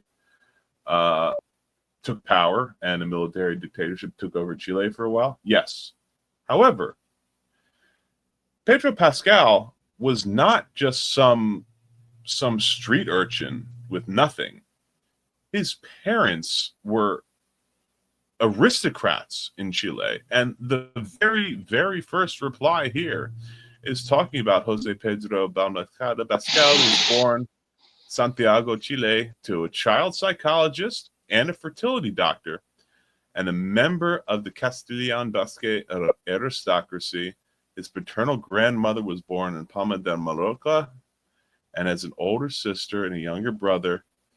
His younger sister is an activist and actress and transgender activist. His mother was a cousin of Andres Pascal Allende, the nephew of socialist Chilean President Salvador Allende, through his sister, who was an early leader of the movement of the Revolutionary Left, a militant far-left organization.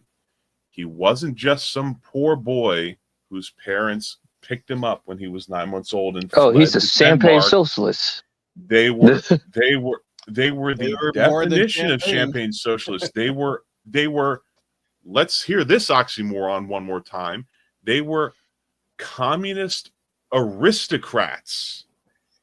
Communism, oh boy. A moneyless, classless, propertyless society, and they were Always somebody on the aristocrats. top. Come on. Well, that explains his Pedro, ideals. Pedro, obviously, if you guys, if your family stayed, your heads would have been on the chopping block, proverbially and literally, and I understand that. However, do not make it seem like you were eating dirt and rainwater for meals every day. Yeah. You were born into an extremely, extremely well-off family who had the finances and the connections to escape to a foreign nation as refugees. There were tens of thousands of people that were nowhere near as lucky as you. So don't make it sound like you came from nothing. Okay. Yeah. Do not make it sound like you're someone who's paying the coyote all the money you have in the world to get smuggled across a border to work in indentured servitude for the rest of your life. Oh, no. You were way more privileged than that. Yeah, he was definitely born with a golden dildo in his fucking mouth. That's how rich he fucking was. Yeah. Is that where? Did that come with the golden knee pads? Now, I did want to say this much before he got big. He was actually a real good actor, and he was a real good actor. I mean, like the first thing still I ever is. seen him He's just a dick. I think the first movie I ever seen him in was Great Wall, and then we know he was in Mandalorian, which Mandalorian season 1 and 2 pretty good. Season 3 was absolute dog shit, and we know that he was one of the factors of getting Gina fired from the Mandalorian. So fuck you, Pedro. Yes. And as we read how his younger sister is an actress and transgender activist, we know that he leveraged his relation to his younger sister with the higher ups at Disney as more ammunition against Gina Carano. Yeah. Which is Gina Carano never threatened him, never threatened his family, nothing like that. But because of her political views, Pedro Pascal was I'm gonna let Finn go first, and then I got something to say. He was like, I have this person in my pocket that I could pull out and say, hey, I have a personal connection to these things, and that's why I feel that Gina should not be a part of this, etc., and so forth. So the discovery is happening in court right now. I cannot wait to see what happens. Who knows? Maybe people get called to the stand. Would love to see it. So, like recently, there are rumors that have started up. Now, this is rumors that Pedro Pascal doesn't have a sister; it's a trans brother. That's what it is. It is a brother. Well, that's what he's saying. That's what it is. Yeah. And I wasn't finished. Go ahead, Chris. Go ahead. No, go ahead. Finish up. Go ahead. So Finish up. the thing that's going on right now with him is that it's got to the point that literally Disney and Marvel are banking on him for this movie. So they're not going to do no more shows of The Mandalorian. It's going to be a movie, and he's done. And we know that the season 2 of The Last of Us failed. It flopped. So basically, now he's going to be part of the MCU, and they're banking on him. But they're banking on this character and stuff, and him going out and doing this shit. People are just not going to fucking want to see this movie. Yeah. Right. Average American this is not approving of this stuff. Yeah. So, speaking of America, like the thing is, and I find it really, really funny is, Bob Iger met with President Donald Trump, and like the thing is like Disney needs some help. They need some money, like and like Pedro, we all know that the woke era is not done. But Not Disney even is like Disney. Shout out to WD Pro. Like he was saying this or whatever. Go check their channel out. Yeah, WDW. They were saying that like Disney kind of does agree with the audience. They are listening to us or whatever. So they're kind of backing away from people like Pedro Pascal. The fact that you have Bob Iger basically going to bend the knee to Donald Trump, like, yo, I talked with Trump or whatever, like, can you help us out a little bit? Like the fact that they're even talking to Trump on stuff, that shows you that, listen, it's about the money. Like let's make some money again. Like let's make money again. These past 4 years, it's going to be very hard to dig out of it. And Phantom, real quick, I know you want to say something. As my mom said to me, God rest her, she famously said two things to me. Number one, Jake, love don't pay the rent. And number two, money talks and bullshit walks. And you know what? Iger need that money. He needs them greenbacks. Well, don't forget what DeSantis did to Disney. He took literally took away tax their exemption away. Yes. And that was a good thing. Yeah. Because when he did that, that started hurting Disney. Yeah. That started hurting Disney. Oh, boo-hoo. Now, because their theme parks $multi-billion have international billions of conglomerate dollars. has to start paying tens of millions of taxes to the state headquartered. Boo fucking who. Now being a local government was very lucrative for them. Yeah. Oh yeah. Now, after the failure of Snow White, they are going to have to hit the reset. Now, is it possible? They have no choice. Is it possible that Doomsday and Secret Wars is going to be that reset? They're going to make billions. Maybe. And you're right, Chris. They're both going to be billion-dollar films. You got the Russos. You got Robert Downey Jr. He is not Victor. That's it. And that's it. And they're going. It's going to be the last billion-dollar Marvel film was Deadpool. Why? Yeah. Cameo heavy movie. So we definitely can transition. Let's just we'll transition into the Fantastic Four because like it all goes into this. So like Fantastic Four has some emergency reshoots going on right now, and like that's not good. Going in, it's like July. Oh, it's when did they come out? I forgot. Like July. It's supposed to be coming out in July. The week before Superman. The week before Superman. Yes, and that's very much so on purpose because for the first time in a long time, Marvel has genuine competition in theaters from DC with Superman coming out. And although this is a rumor that there are emergency reshoots for the ending of the Fantastic Four, I'm not surprised though. This was written up by Matt McCloyne at Cosmic Book News, who in the past has written up rumors that have turned out to be true. He's more true than not. And just the first small paragraph, he says a big rumor hits the net that offers Kevin Feige and Marvel Studios are going through emergency reshoots on the Fantastic Four First Steps, which is happening only 2 months away from the film's release. The reshoots follow Feige's failed rebranding of Thunderbolts to New Avengers. That was a horrific mistake. I cannot believe that was the plan all along, with the asterisk next to Thunderbolts. Teasing the Fantastic Four in the post-credit scene.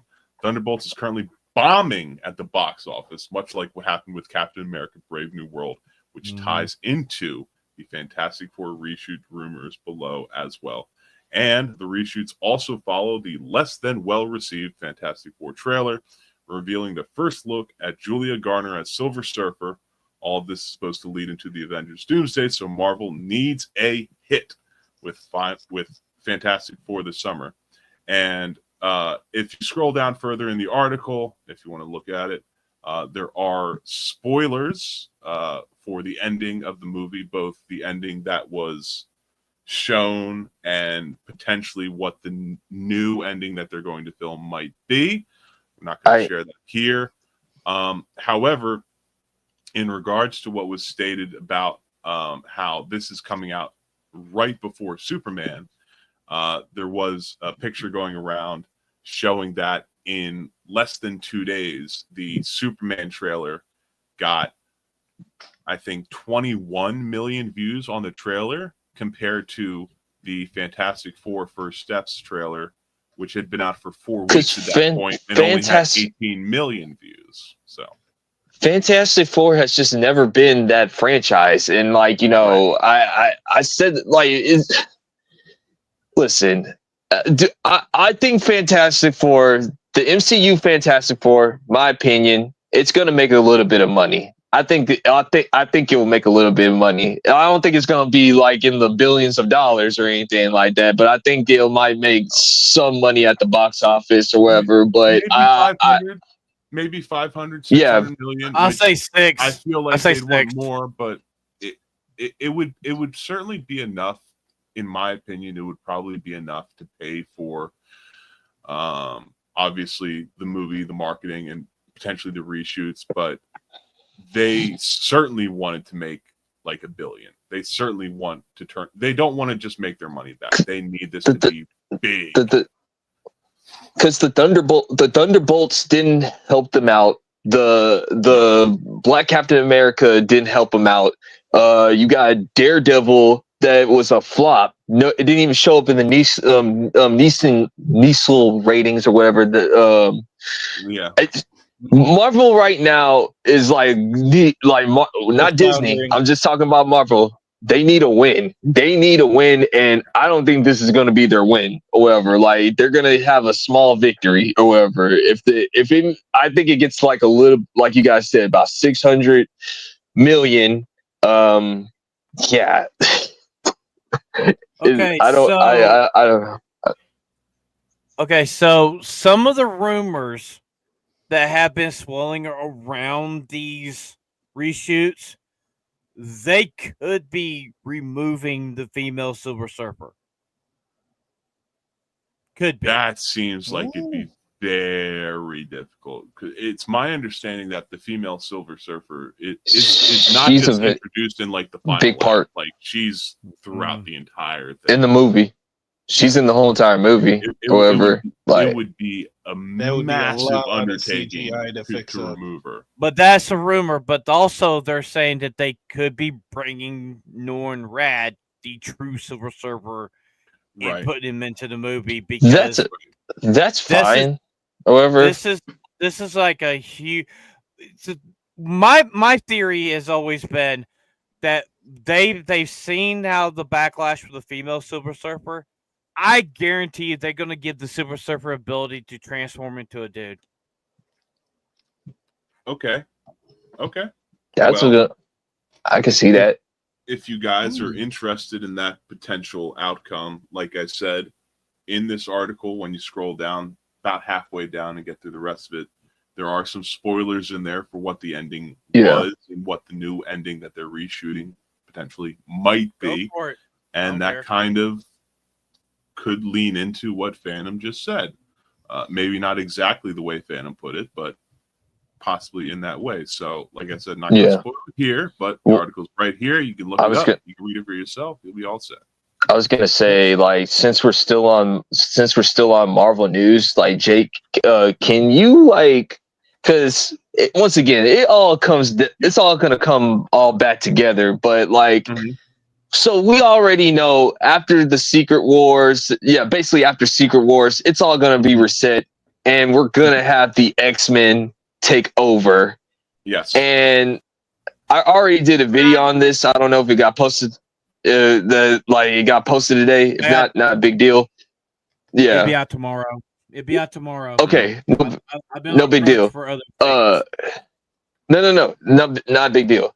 I was gonna say, is the X-Men already ruined already? Like, if these rumors happen to be true, like, because right now, these are the rumors. They're saying that they want a black Professor X and a black Magneto. And I'm like, yes. My mutant. My motherfucking mutant. And from an article on Geeks and Gamers entitled Marvel Planning to Diversify the X-Men, we have a quote down here from Jeff Snyder saying, quote, I continue to hear black actors for Charles Xavier, Professor X. I think that could be, especially with a white director, because I really thought there would be a black director on this. Isaac, but I wonder if that's the direction that Marvel wants to take and to differentiate its Charles from the Patrick Stewart. That's stupid. McAvoy. That's stupid. Can I say something right quick? Denzel for Magneto. And so it would be interesting if they had a black counterpart as Charles. Coleman Domingo is someone who I think is high on that list if they go with an older Charles. Isaac, you gotta remove that from the chat, dude. You can't say that in chat, dude. Seriously. Oh, okay. Just think before you type. Yeah. So Magneto. As much as I love Denzel Washington, he's like my favorite actor, by the way. Like, he's my favorite actor of all time. I love Denzel. Yeah. He does not need to be Magneto at all. No, he does I'm not. sorry. He can make a great Blue Marvel. Like, I think he'll be great as Blue Marvel. I will want him to, like, if you ever came to do superhero movies, which I believe that he's above the superhero movies. I don't think he needs to do any of them. I think it'll, like, take him down as an actor or whatever. But yeah, you are ruining your universe before it even starts. Yeah. And they said this is more of a Kevin Feige thing, or whatever. Like, Kevin Feige's trying to push this. I don't understand their obsession with not portraying the characters as how they were drawn. I really don't. You know, Stan Lee ain't here. And you bring up a really good point, Kreese, about Stan Lee not being here. God rest him. And I think a lot of that comes from the apocryphal, proven false tale that Stan Lee based Professor X, and Magneto off of it's not true. Dr. Martin Luther King and Malcolm X, which is not true. That is an apocryphal tale. It's not true. Not who they are based on. But some people still run with it. Some people still think that's the way it is, and thus I think that gives them more impetus to want to have black actors play such characters. Because even Chris Claremont even said that like they're not based off of like anything on the civil rights movement. It's more like I think he's like talking about it was more like Jewish people that he based them off of or whatever. That's what Chris Claremont said and everything. Magneto is a was child of the Holocaust, for crying out he loud. had the tattoo on his arm from the camps. Yeah. He had the numbers. So the reason we had this dumb shit about the Malcolm X and Martin Luther King, that's Mark Singer's bullshit. He's the one that came up with that. He's the one that set that back in 2001 with the first live action X-Men movie. And he's going to keep the one that riding made it till that the wheels reference. fall off. He's going to keep riding it Yeah, till the wheels fall off. That map. Yeah. Yeah, Chris Claremont said like, that's not true. And like if you ask Stan Lee, he said like, that was not my intent, but if you guys want to run with it, I guess, you know, everything, but that's not my intent or whatever, like, you know. And I think it'll be a bad mistake. It just pisses people off. It doesn't make people want Yeah. to see the movies. Right. Yeah. It's like you're front loading all of this potential controversy before the movie release date is even announced, which is putting people off in an immense way. This is not people just want to go how see you an hype X-Men up a movie. Yes. Yeah. Exactly. People want to go see an X-Men movie. Well-written story about the X-Men. Yes. That's with most entertainment. People just want to go see it and enjoy themselves.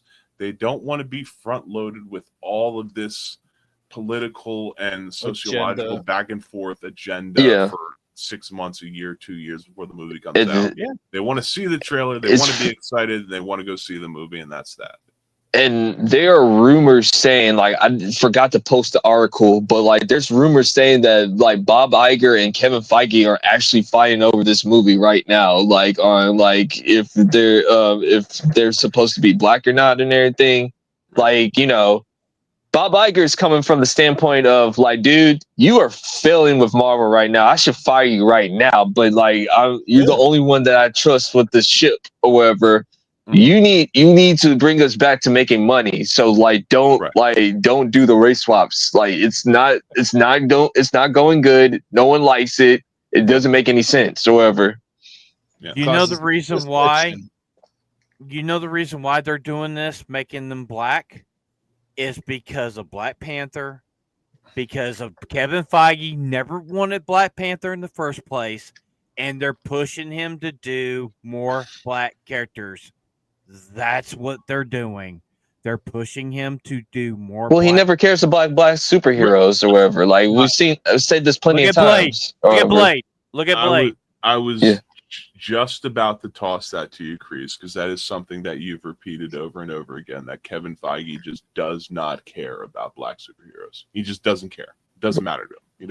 He doesn't care. Like I don't have to tell you so many times. Like, you know, I bet he dragged when he like looked at the Black Panther thing. Cause like he didn't hire the director off of merit. Like, shout out to Ryan Coogler. I mean, Ryan Coogler is a pretty good director.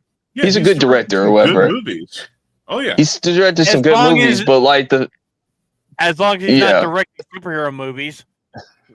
Yeah, I was gonna say this, like, you know, the fact that you sit there and said that, oh yeah, for Black Panther, we're gonna make sure that the director is black because, you know, and I'm like, dude, like, first of all, you didn't have to say it like that. Like, you know, you're not even hiring like basing people off of merit. You're like, yeah, it was weird when he said it like that. Like, you know, I don't know, man.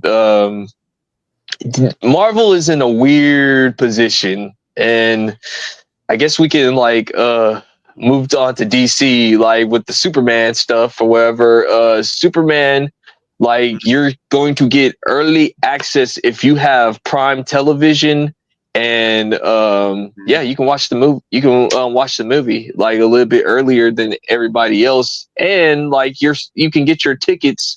Like, I think that shows you how confident that James Gunn is, that like he's dropping the tickets, dropping ticket sales early on June the 12th. Yeah. I think that's a little too far away, but what do you guys think?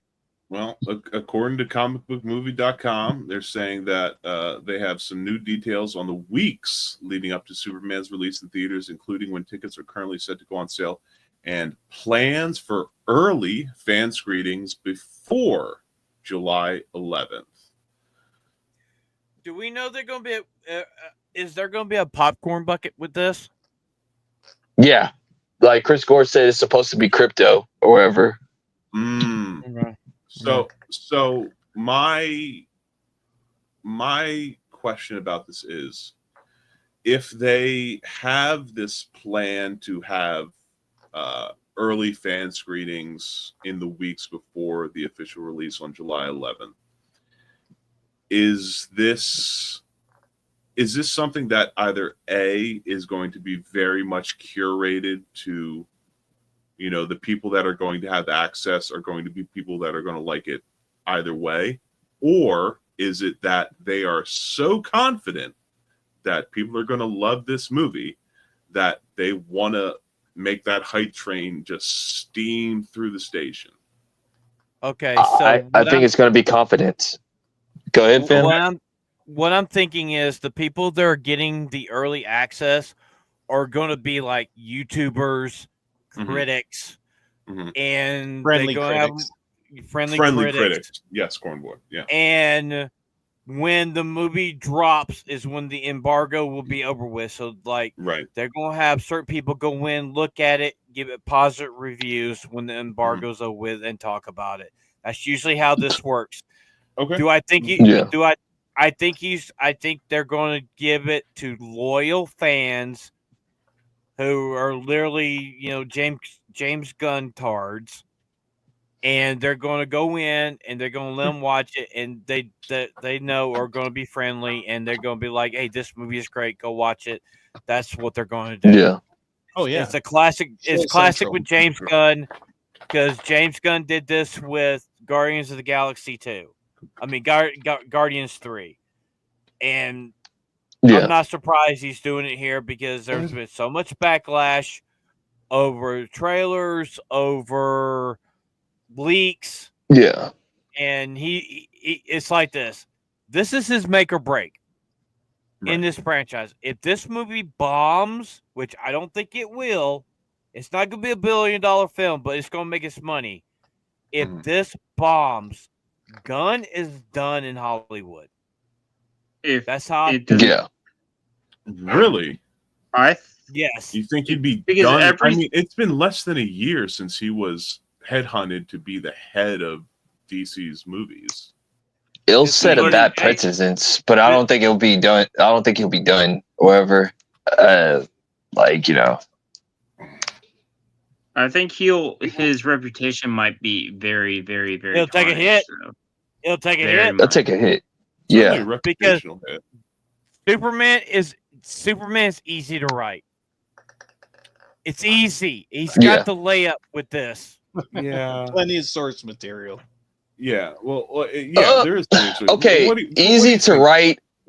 Okay. Like, I don't agree on easy to write, however, because if that's the case, then like Man of Steel should have been like, should have got it done and everything. Whatever. So like, Fair enough. It's like, I mean, that. Listen. Yeah. Go ahead. What are you gonna say? Can you agree with me? James Gunn is more of a competent director than Zack Snyder. Yeah, of course. What I was gonna say, what I'm gonna say is this. Like, and I told Jake this too. However, like, I think this Superman right here is a bit of an overcorrection from the Snyderverse or whatever. Like, they're trying to. Like, you see with the colors, you see the suit is not that great. Like, let's just get that over with. The suit is not that great or whatever. But, what I'm trying to say is, like, he's trying to make it so broad with fans. Like, make Superman, like, as close as he can or whatever. Still get his stuff in, but still give us fans what we want to or whatever. Because, like, at the end of the day, I even told Critical Drinker this when he was on the pod. Is James Gunn cocky? Yes.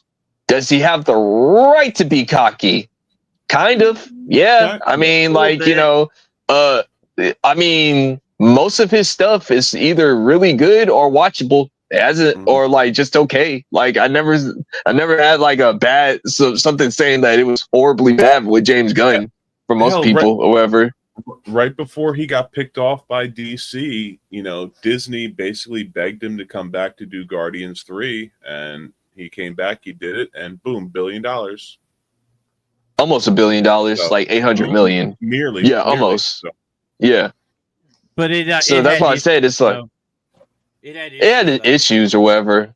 Yeah, Right. issues, but that's with any movie. Still made But money more than what other Marvel movies are making. yeah, like that's that. a very good point, that- Cornboi. yeah, outside of the Deadpool and Wolverine, that movie was like their biggest hit or whatever, like the Guardians 3 movie. So Cornboi hit on a very good point, which was they essentially begged him to come back to do a Guardians 3, and it made more money than the previous 3 or 4 Marvel movies that came out before that. So, they needed a W, and they knew that Gunn was on the way out. They knew that Warner Brothers wanted him for DC, and they got him back for one more go around. And casted director. yeah. But that's what I'm saying. Say what you want to say about James Gunn. Like, that's why I keep on telling everybody. Say what you want to say about James Gunn. Like, you may not like all his stuff creatively or the things that he does.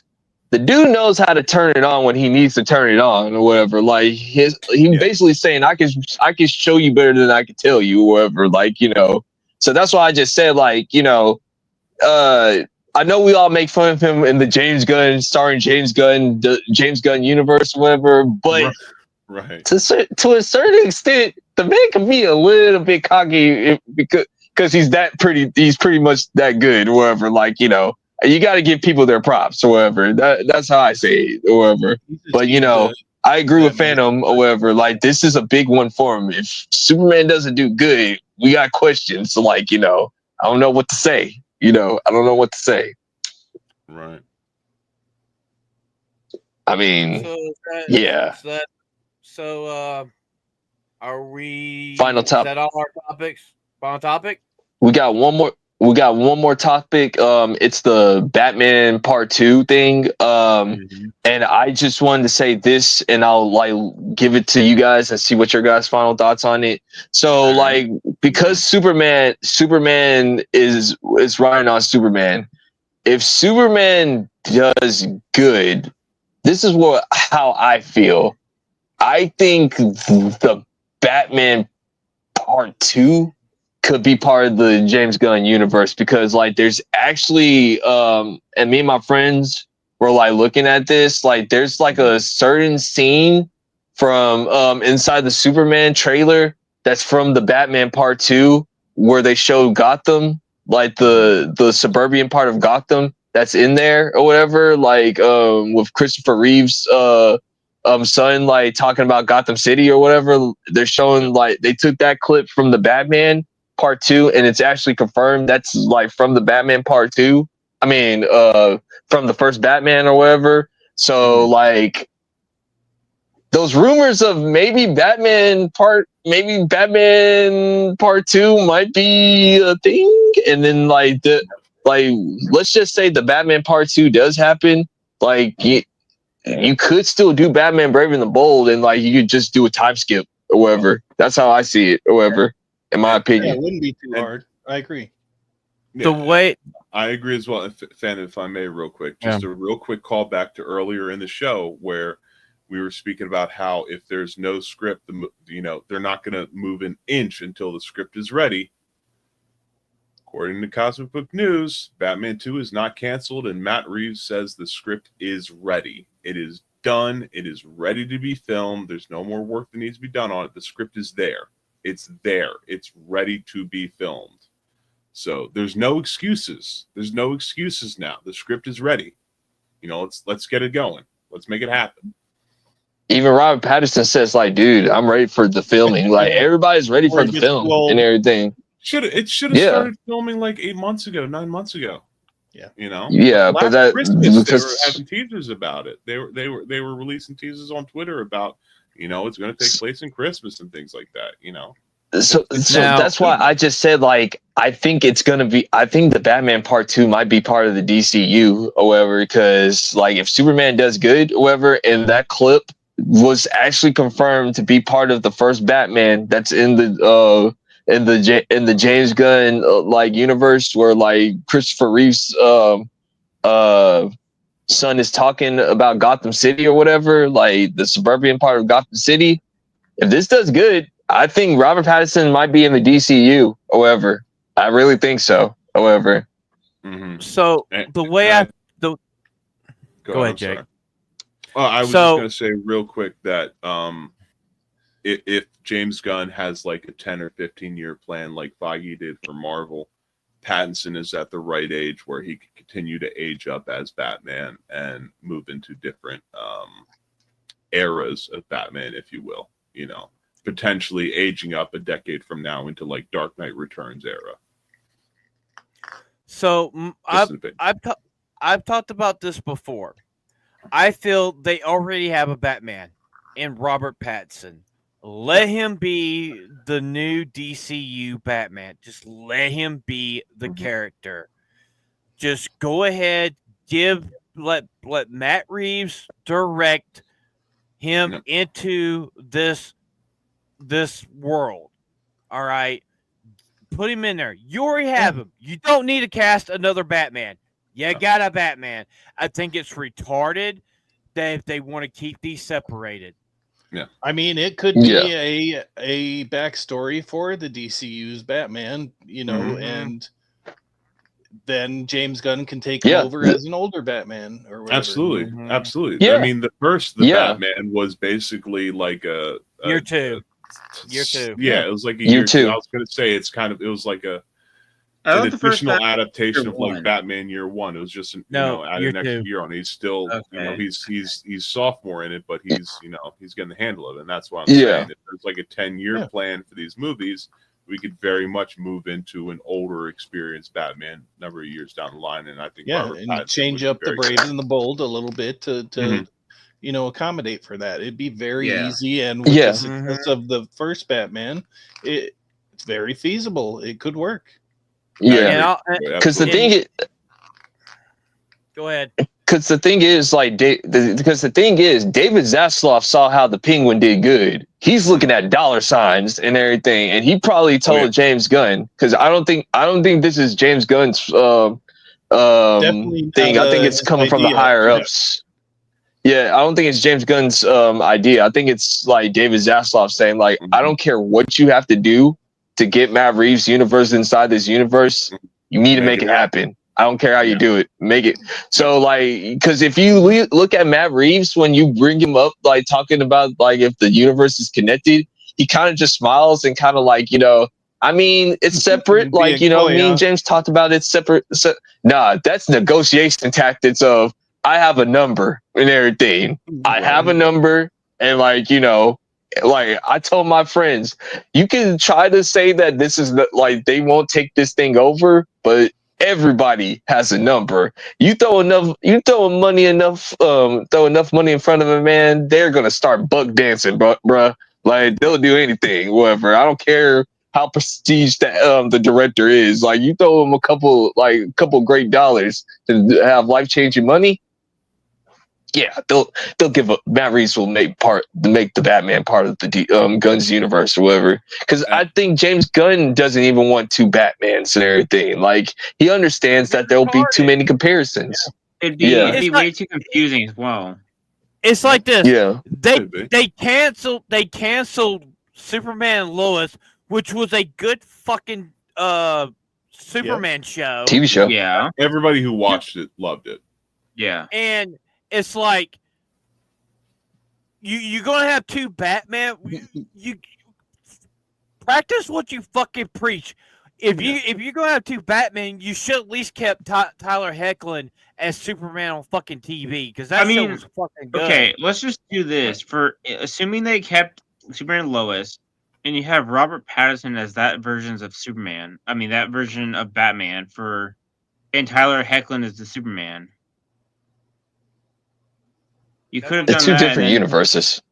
I know. I'm just saying for arguments. If you were going to have two different Superman and Batmans, that could have been how you go about it. I think the DC Elseworlds, in my opinion, the DC Elseworlds is like a negotiation tactic, in my opinion, or whatever. Because like I think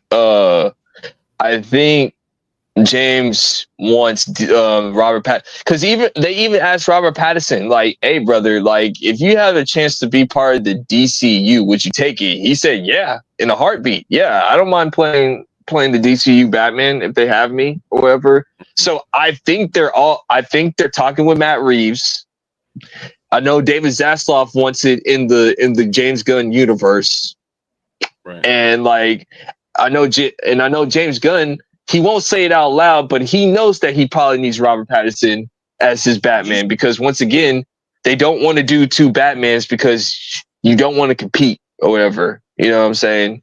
Just make And the it's Rat already been Reeves- successful. Just make the Rat Reeves Batman Yeah. the in the same universe as James Gunn. Okay, so let me explain how it works.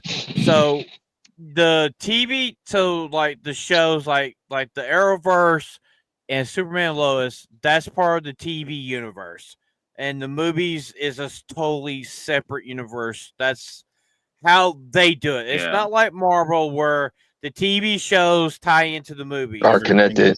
One universe, yeah. No. Yeah, it's all one universe except for Agents of Shield, which was not part of the universe, which it should have been, or Netflix's super Marvel stuff. But when it comes to this, I have said this on this show. I'll keep saying it until it happens. Make Robert Pattinson your Batman. You have Batman. The Batman was a good fucking movie. The Penguin was a good fucking show. And, Yeah. and people love it. If Superman works, and you have like Guy Gardner, you have all the fantastical stuff in that Superman movie, and it works, you can easily transfer it over to fucking Batman. Because even James Gunn, this is James Gunn's Kings.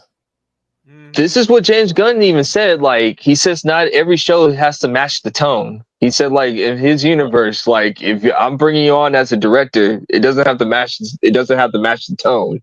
So I'm thinking, like once again, I think the Elseworlds was a negotiation thing to like with Matt Reeves. Like I think they are trying to talk to Matt Reeves of just, dude, like, can you just please be part of the Batman universe? We need you on this. Like you are a way better Batman expert than me or James Gunn. Because him and James Gunn are supposed to do a project together too called the Dynamic Duo or whatever. Like, you know, it's supposed to be with like wooden puppets or something. I don't know. But yeah, I mean, that's it. I mean, I don't have nothing else. If you guys have anything else but like I said, if Superman does really well, we're not going to get Batman 2. So just might as well make Robert Pattinson the fucking Batman of the universe. And that's what's going to happen. That's what's going to happen. I believe so. I believe that's what's going to happen. Superman's going to do good. Yeah. Okay, your Batman Part 2 is no good. We're just going to make it Brave and the Bold because it does have working title. All right. Never I underestimate think this is Hollywood's ability to fucking. Okay, so I don't necessarily agree with that. I'll say this: I think they can do. I think they can still do the Batman Part 2, and it can still be part of the DC. It'll still be part of the DCU. And then you could like the Batman Brave and the Bold is basically Batman Part 3 or whatever. We're going straight into that we're time skipping or whatever. Guys, we got a Mo sighting. Well, take the pants off. Take the pants off. Take your pants off. I just want to suck a dick to see what it tastes like. There he is, man of the hour. Yeah. Well, why must you torment him so? DEI's in. Hey, we have to shame him every single time. That clip got him a job. No, we have to shame Mo every single time when we see him. I only heard about this news in the green room before the show started, so I'm not. We gave him a job. Okay, we made him a productive member of society and everything. Like, you know, he owes us or whatever. So it is what it is. But yeah, we're done. Like the show's done. Okay,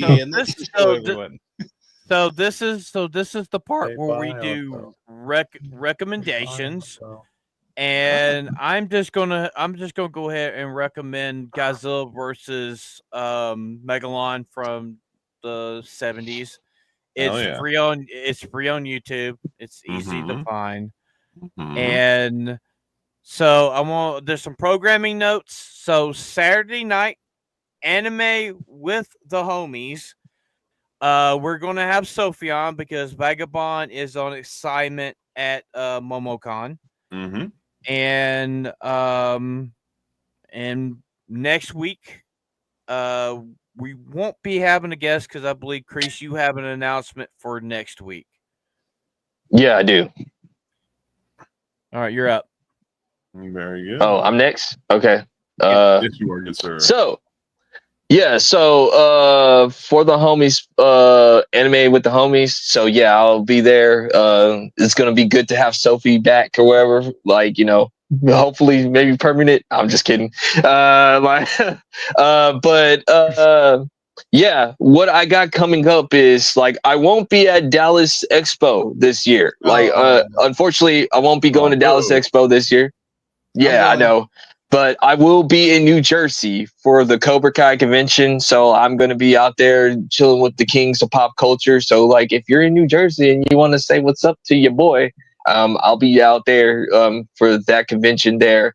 But don't worry, I will be at Space Con. So if there's a meetup for Space Con, I shall be there. Like, I will be there. So yeah, that's what I got going on next week. So, Oh yeah, and another thing, episode 50. Episode 50.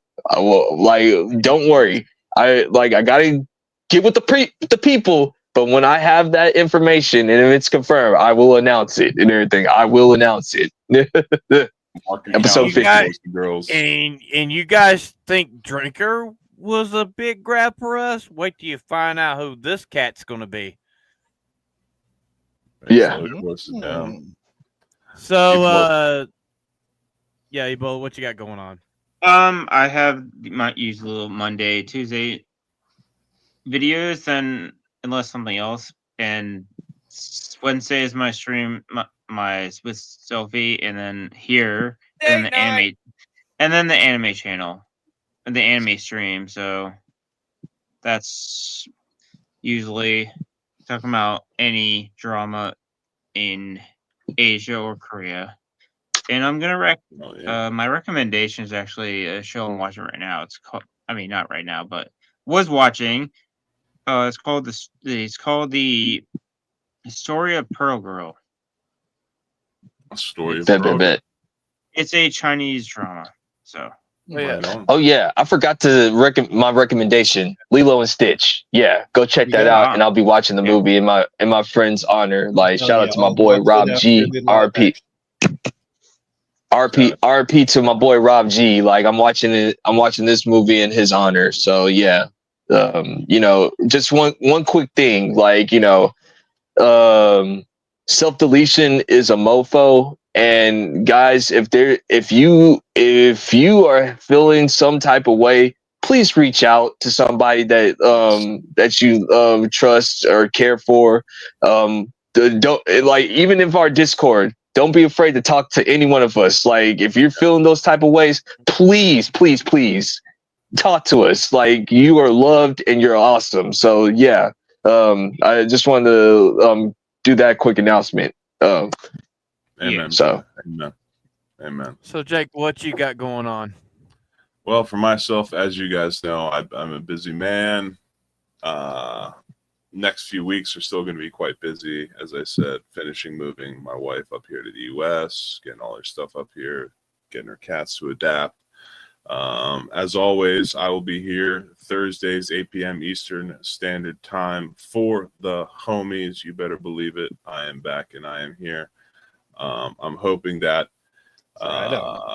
coming into June, mid-June, late June, that once everything is settled in, I can go back to streaming in places that I used to. I've been taking a hiatus from appearing on other people's streams as guests and from being regular panelists on a couple of other things. I'm hoping that once everything is settled in, I'll be able to get back into the swing of things, get back to doing those things on a regular basis. I enjoy doing them so very much, and I miss them. And my recommendation for this evening is going to be a relatively simple one. As you guys know, metalhead, love metal, and metal band that I like listening to, really solid death metal band, or I guess you can call them deathcore, I suppose, is a Slaughter to Prevail, and they've been performing in Knotfest Australia, and they've been performing the new song, The Russian Grizzly in America, and this live showing of the song Dang. Not it is chef's kiss. The live vocals from Alex Terrible are fucking amazing. Somehow the vocals, the guitars, the percussion, and the drums sound even better than the studio recorded track. So if you're into some hardcore metal, check out Slaughter to Prevail. Check out Russian Grizzly in America. Check out this live version at Knotfest Australia that just came out recently. If you're into the same type of music that I am, I know you're going to like it. As always, I am Big Dog Jake, BIGGDOGGJAKE. You can find me on X, stroke Twitter. You can find me on Instagram. You can find me on Discord. I'm available to talk. If you need to hire me for any voice work, any writing, anything like that, I am around. Feel free to reach out anytime, any hour. I'll get back to you as soon as I can. And now, for our guest, Cornboi, good sir. Yes, sir. What about you? Do you have anything that you would like to shout out, my friend? Well, of course, I've got the Twitter at Cornboi, and somehow I've become a recurring guest on Isaac's show on Monday, 8/7 Central, called the Golden Age Podcast. So you can find me there if you want. And I guess I will shout out my favorite anime at the moment. It's called The Eminence in Shadow. I believe it airs on High Dive.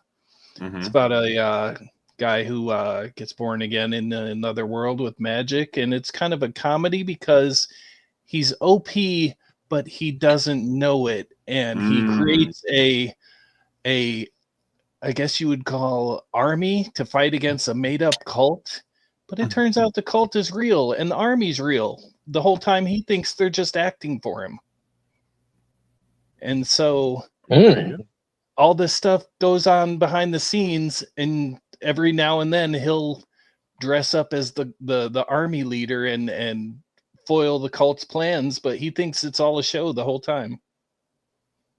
Well, there you go. So it's very interesting, a lot of action, a lot of comedy. Right on, brother. Right on.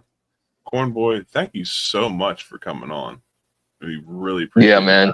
Love to have you. I appreciate you guys. Love your show, and I really had fun tonight. So thanks a lot for having me. And thank you so much for being here. Man. Phantom, why don't you take us out, brother?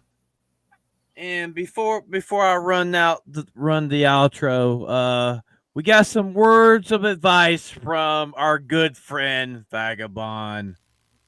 Enjoy swimming. Like the stream nerds. Thumbs up. Peace out, man. Peace out, brother. Good night, everybody. We talking about the life we know.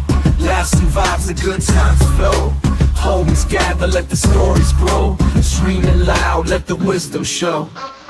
Late nights, we ain't slowing down. Mic in hand, we own this town. From the heart, every word profound. For the home